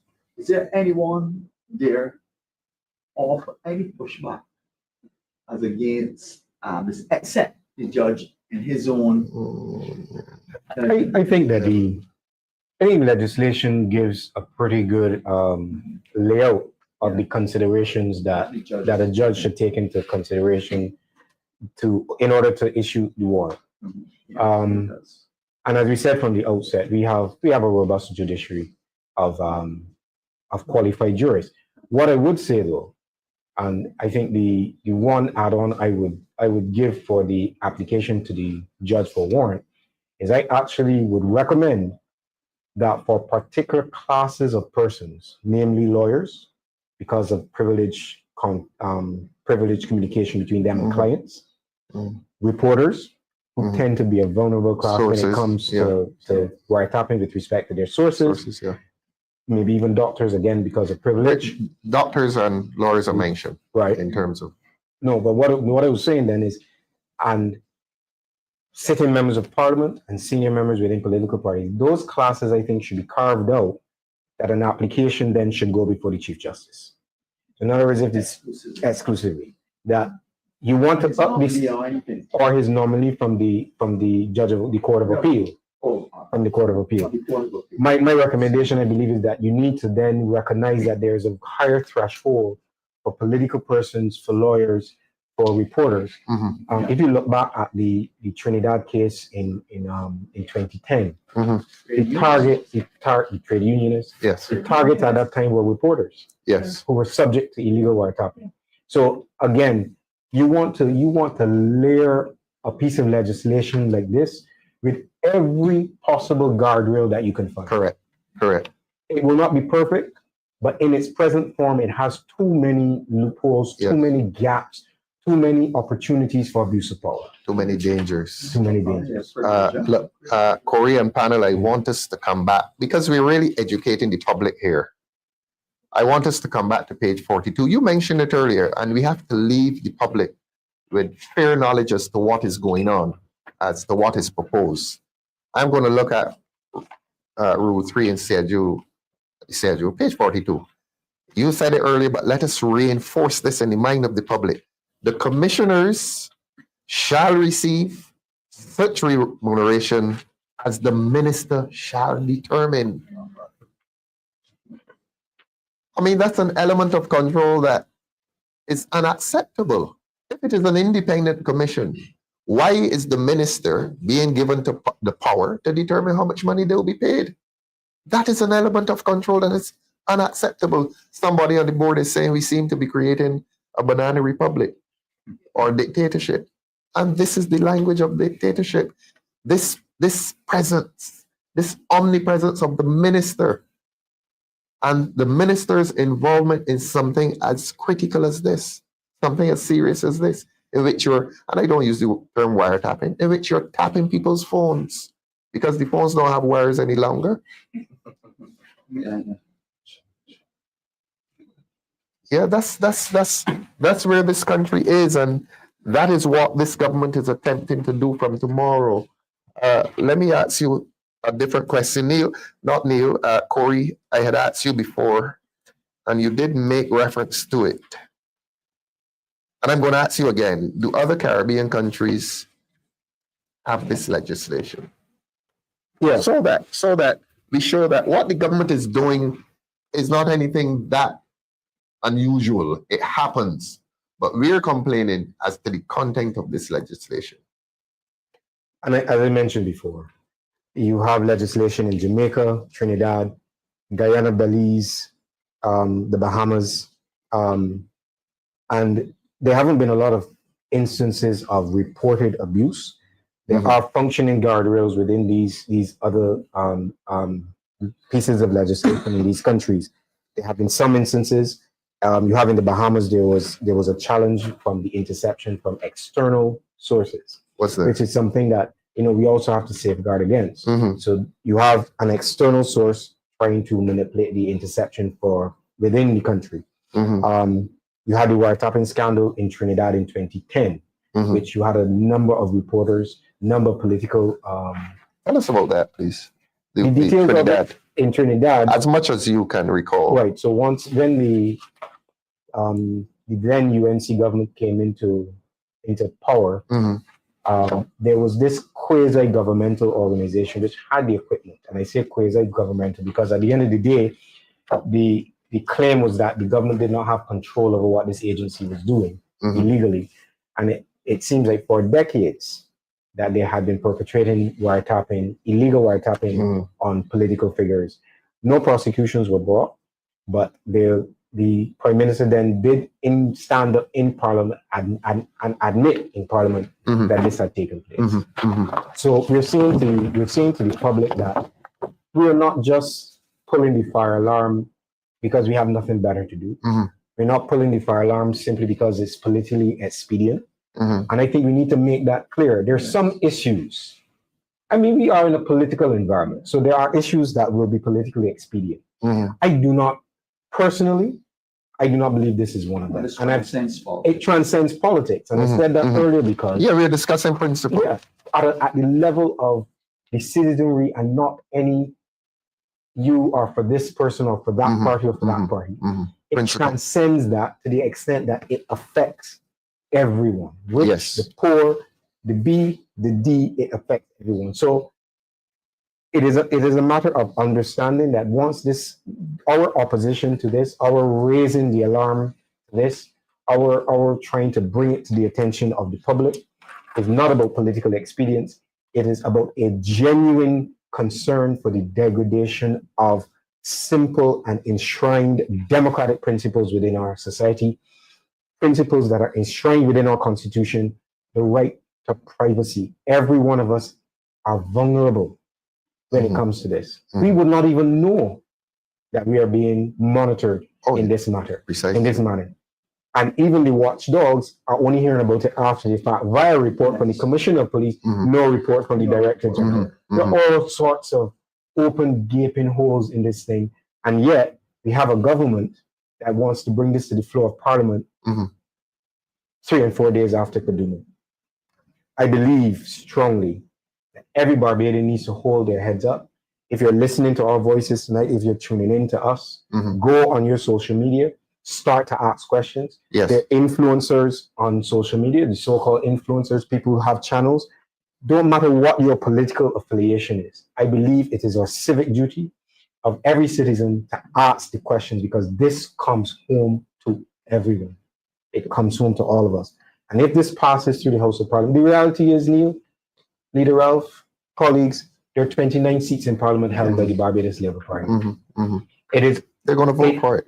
the They're going Democratic to Labour vote for Party holds one seat in the lower house of Parliament and 2 seats in the Senate. Mhm. By those sheer numbers, the Democratic Labour Party cannot prevent legislation from being passed. And I'm saying that to say not as a fact of education. Mhm. I'm saying that to the Barbadian people to say, if this legislation is not going to pass, it is Put not down going your to, phones. it is not going to be up to Ralph Thorne. It's not going to be up to Senator Worrell or Senator Walters. It's going to be up to the Barbadian people. They have to raise their voices. Yes. They have to tune into what is happening in this society. It is no longer, in my opinion, it's no longer all right to just say, we like this one personality or we like this, this is not what it's not about liking a personality. It's about opening up our eyes and sharpening our awareness of what is happening around us and the potential danger that exists. Yes. And this is our job here tonight. This is our to job. try to point out to the Barbadian public that there's a danger afoot. And gentlemen, we have not used emotive language. We haven't talked about police state and dictatorship. But this is the precursor to a police state in which a minister of government is allowed to marry himself with the police to invade people's privacy and to possibly criminalize people. Yeah, and the head of state under this legislation is absent. And that same minister, as we said, is setting the pay. I'm not using the big word remuneration anymore. That minister under this legislation determines how much these people will be paid, and you call them an independent commission. And a point that I've been looking at, Yes, Neil. in all criminal matters, how are they initiated? With a complaint. Precisely. All right. I could appreciate the commissioner of police getting a complaint. Yes, that's his job. That's his job. That's his job. So,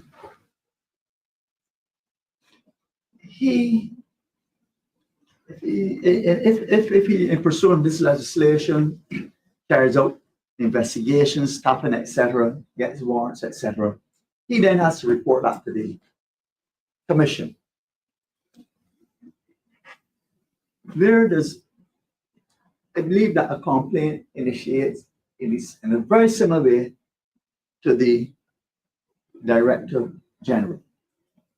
So a person can determine, look, I will go to the police and make a complaint, or I will complain to the Director General, because both of them have the authority to have this wiretapping, etc. The problem is that that Director General is under no duty to report to the commissioners. And that Director General, being a political appointee, Yes. all right, may choose to investigate certain matters. Who do you think the Director General will unofficially report to? That's Don't who say. the point is. But we can tell the public. They have The to minister. report to the minister. Minister. In fact, most of these ministries and so on, reports are laid to the minister. That's correct. Takes it into parliament. That's correct. You know, he has his stewardship. Mm-hmm. So, you know, there's certain things that you can want to have investigated using the vast array of tools in this legislation, for which no one then has to report to how they manage or conducted themselves in pursuit of this legislation. You don't have to report to any, the legislation doesn't put a burden on that commission, Director General to report to that commission. You know, and I always say this, we're not in the land of fancy. I recognize that once your own mind can conjure it up, the possibility exists. I was about to ask Ensley, how does the government sit and write this legislation and try to sell it to Barbadians with the central involvement of a minister? And you are investigating people, you're tapping people's phones in contemplation of criminal prosecution.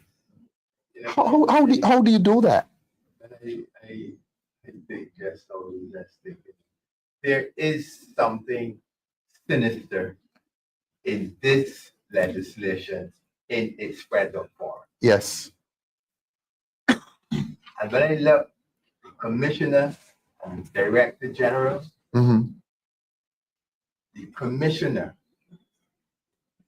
cannot give directions to the Director General. Correct. That's the point I That made earlier. Director General will be a runaway train As it relates to this. as it As it relates relates to to this the- legislation. Mm-hmm. Mm-hmm. Mm-hmm. And appointed by whom? Director General appointed by whom? Remind the public, yeah. That's Yeah. the point I made. Wait a Who minute. guards the Mhm. guards? Mhm. It's a nice little gathering of people at a table, And therefore, a political family gathering. unsuspecting people are at grave risk. Grave risk. And perhaps the majority of Barbadians. You know, I can't help but raise the issue again. I mean, you have people in Barbados who are subjected continuous audits by the Inland Revenue Mm-hmm. every year. Mm-hmm. All right, every financial year. The basis of it, you have the what's the is the act, that deals with the financial Anti-money laundering. anti-money laundering act and so on, and so on, where the state can investigate sources of funds, etc. And they always find themselves in the offices of people who, for all intents and purposes, I think everybody in Barbados are legitimate business people and so on, to the point where it actually feels as a witch hunt. It actually feels that certain persons are being targeted for these continuous rolling audits by people like the PRA, so on and so forth. And and that is why I said with trust, Mm-hmm. that you cannot feel comfortable Mm-hmm. seeing these things play out in real life in other agencies and not think that the same would not obtain in this agency if the opportunity for this piece of legislation is passed, given the teeth by proclamation that they're supposed to give. But gentlemen, is it not a continuation of a trend? You've had cybercrime. Mm. public protests. They've withdrawn so far. And we joke a lot about tint, but tint reveals a similar attitude that you criminalize the majority. There are people, I was listening to the news today, people are rushing to get their windows tested. These are honest, upstanding people who are rushing off now to the technician to find out, have I committed a crime? I ain't killed nobody. I ain't robbed nobody. But the government, by its legislation, is saying to you, no, we are going to punish you. And that's a trend in Barbados. That the majority of who are innocent, and I'm prepared to defend the majority of being innocent. And everybody is now feeling like a criminal based on these pieces of legislation that come out at us every few months. I want to jump on the coattails of what you're saying in terms of a trend. Mm-hmm. And we digress a little from the weeds of this particular legislation to say, yeah, we can move from there is a crime situation in Barbados, and it is well known and we understand. Yes. And what I have noticed is that the government seems to be trying to put measures in place to convince people that they're actually doing something about crime when they are not. This tint legislation. Is the government avoiding contact with the criminals? Well, I can't. Damien is nodding. Let Damien answer. When you say contact, if we could explain that. By a lot of this legislation, and I refer to the bail legislation all the time, that this government exchanged one bail act for a new bail act, which did nothing differently. That Ensley is in the court every week. He knows. And that's what I'm saying. That's why I say the government avoiding contact with the real criminal element. It seems to be in terms of condemnation. Yeah, it seems to be an attempt to not deal with the problem, as you're saying, avoiding the contact with the actual criminal element. And then there's a follow-up to the citizenry. As you said today, I was listening to the news and people are rushing to go and get the tint tested. Yes. But apart from getting the tint tested, you realize that this government now has put an economic burden on the you know how many cars are on the street? An economic burden on the people of Barbados. And the time loss. To go and spend $50 and $100 and $150 to get hit removed. And time, Corey. Productivity. Time. In a situation where people are fighting to go to the supermarket. That's right. To make ends meet. That's right. And this government has done a sweeping legislation under the guise of trying to combat crime and to put an economic burden on the citizenry. Precisely. And the other part of that legislation is that, and I'm going to say, it really is just a tax. That's what it is. It began with the Prime Minister saying, I want money. I want money. All it does is give the permission to extract money from the citizen. That's all it does. Because it does not directly deal with what is happening in Barbados as it relates to crime. It does not directly. Jonathan B is asking, can the public attend tomorrow's debate in Parliament? Please, Jonathan B, come, bring your numbers. Let the government know that we are not happy, that the people of this country are not happy with what is happening in terms of legislation, in terms of criminalizing the innocent. Yes, Ensley. And I think that why would government want to pass legislation to criminalize things? Why not pass a legislation making it mandatory that all motorists, when stopped by the police, the driver of those vehicles must roll down the two front windows or roll down the windows of the vehicle? The police can see inside. Yes. Yes. That is no cost to or no burden to the motorist. I heard them saying, and this is the government, they were claiming that the police asked for this. They're always passing the buck, you see. Passing the buck, yeah. Now, another thing Corey said earlier, and he spoke about timing of this legislation coming to Parliament just after Kadooment, yeah. People are on a high. People's minds are elsewhere. And it draws my mind to when the legislation dealing with Gemma Slane came into Parliament. Yes. late in the night, after the budget. Yes. Almost Nobody was noticing. time of retirement Yes. of the budget. And Brought it slip in in, the night. Slipped it slip in. in. So everything that this government set out to do in relation to legislation Mhm. is questionable. Unacceptable legislation Yes. comes I in the want to night. say to the public about it. Mhm. The Democratic Labour Party has limited voices in Parliament. In Parliament, yeah. But when your voices are joined with our voices, we are in the majority. Correct. We are calling upon you about this. Join the Democratic Labour Party in this fight. This fight is your fight. Thank you. Well said. Damien, you've been quiet too long. How is this legislation? We've educated each other, we've educated the public. At the end of 2 hours, would you want to join Ensley and ask the public to mount a protest, not violence, to mount a protest against this as they did against cybercrime, as we continue to do against TIN? Do you think that this one is worthy of protests and resistance? I do believe that, because why I say this is because you were excluded from this discussion. You weren't excluded in regards to any form of consultation. And it was going back to Conrad Corey, where you were saying they did not even teach the bar. They didn't seek the trade unions because they didn't want to. Mhm. What I see in this government is that they continue to put their tentacles in Yes. society, Yes. to, like a marionette, Mhm. to control society rather than address crime.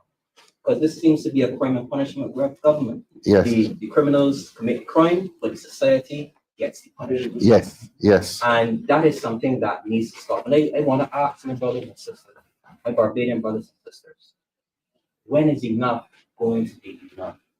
What is the straw that breaks the proverbial back?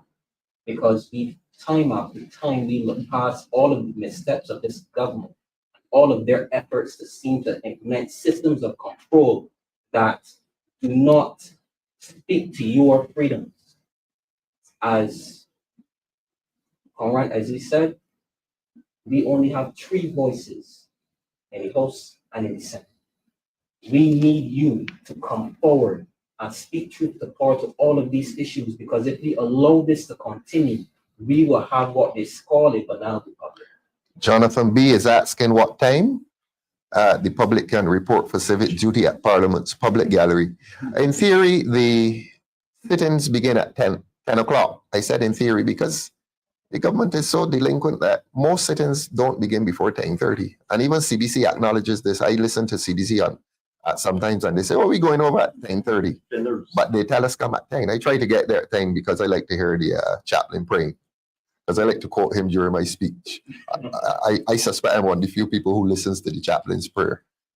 So Jonathan, 10 o'clock tomorrow, and you have a right to be there. It's a public gathering, and you have a right to occupy the public gallery. Well said, Damien. The director is reminding me to invite the public to Verla de Pisa's lunchtime lecture tomorrow, Friday the 8th August, 2 p.m. at DLP headquarters. We know the topic of Verla's lecture. Anybody knows? Commission on Crime, yes.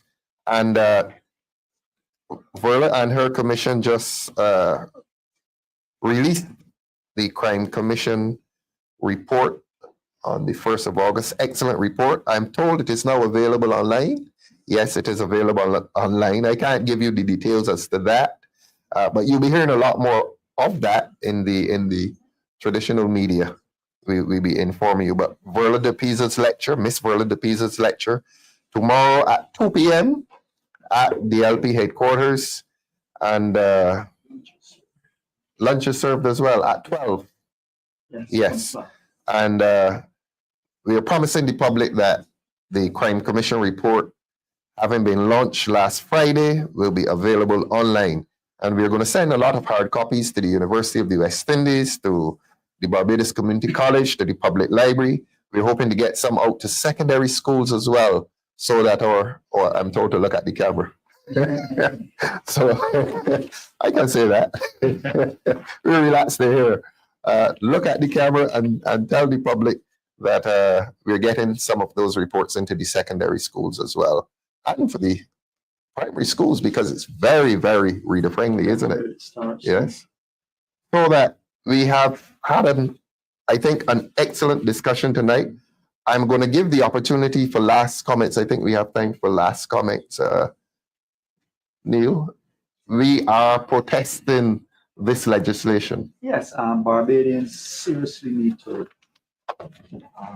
get on board. As we all said, there's only Mr. Thorne in Parliament, and Senators Worrell and Walters in the Senate. And of course, in that Senate, we do sometimes get some assistance by those independent senators. And Corey made that point. He made a clarion call that the independent senators should really take up the mantle on this particular bill. And as we know, I mean, it doesn't need any explaining. We've now been at least through 5-6 years of this administration, and there's a particular modus operandi with this government. Huh? 7 years. 7 years. And of farming. They will sneak right under your nose some of the most telling and important legislation that affects the day-to-day existence of Barbadians. And really, we're not too proud to beg. We're saying that Barbadians need to join forces with the Democratic Labour Party and all other like-minded Barbadians, and to make your voices heard on this particular piece of legislation.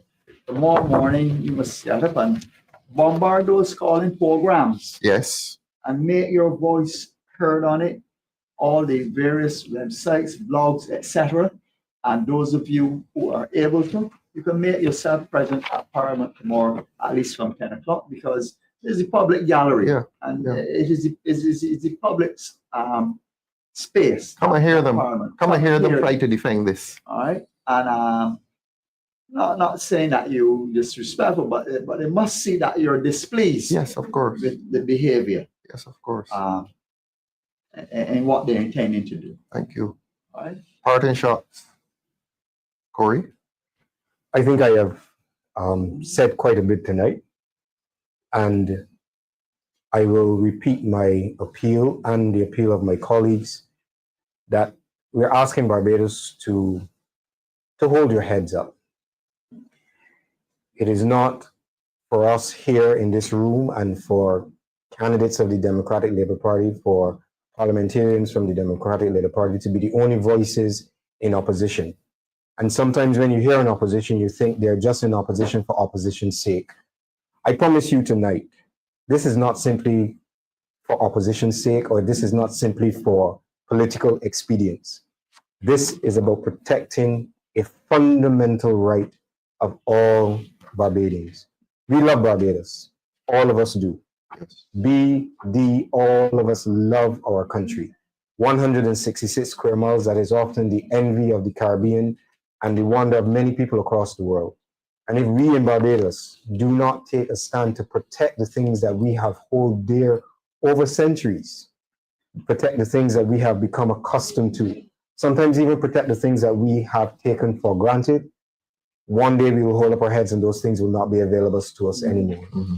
I said earlier that I am not necessarily prone to hyperbole, but I took some time to seriously read this legislation. And from a professional and from a personal perspective, it is a dangerous piece of legislation.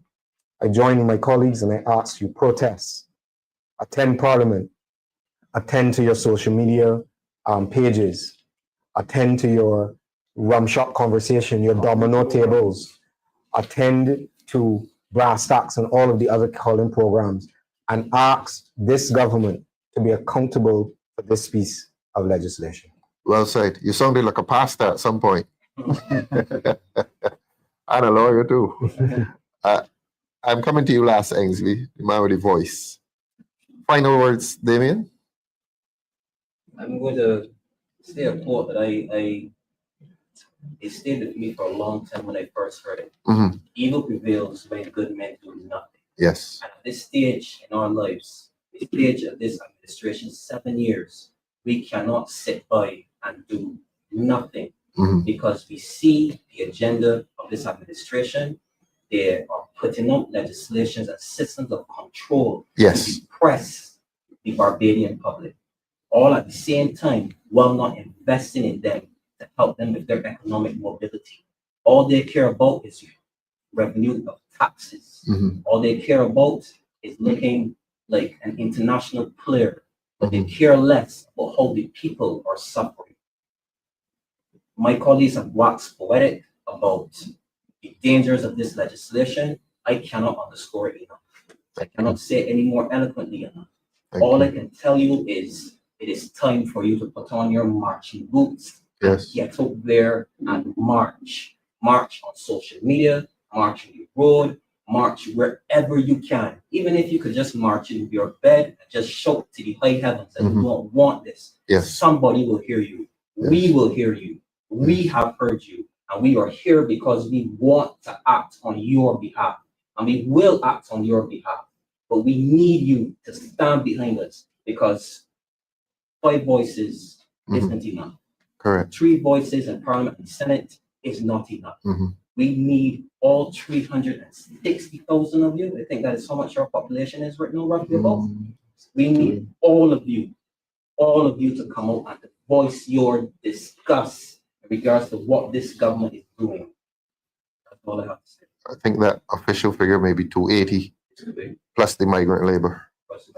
Yes. 360. Heard they getting ID cards. Ensley, your final word. The Democratic Labour Party is opposed to crime.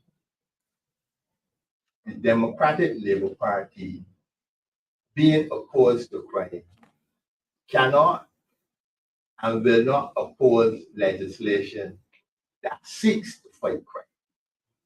What the Democratic Labour Party opposes, however, is legislation such as this that seeks to invade, intrude on the privacy of ordinary Barbadians. By that, we cannot support this legislation in its present form. And we are asking the drafters of this to go back and seek to make serious amendments to this legislation. If not, to pull this legislation from being passed in the House of Assembly.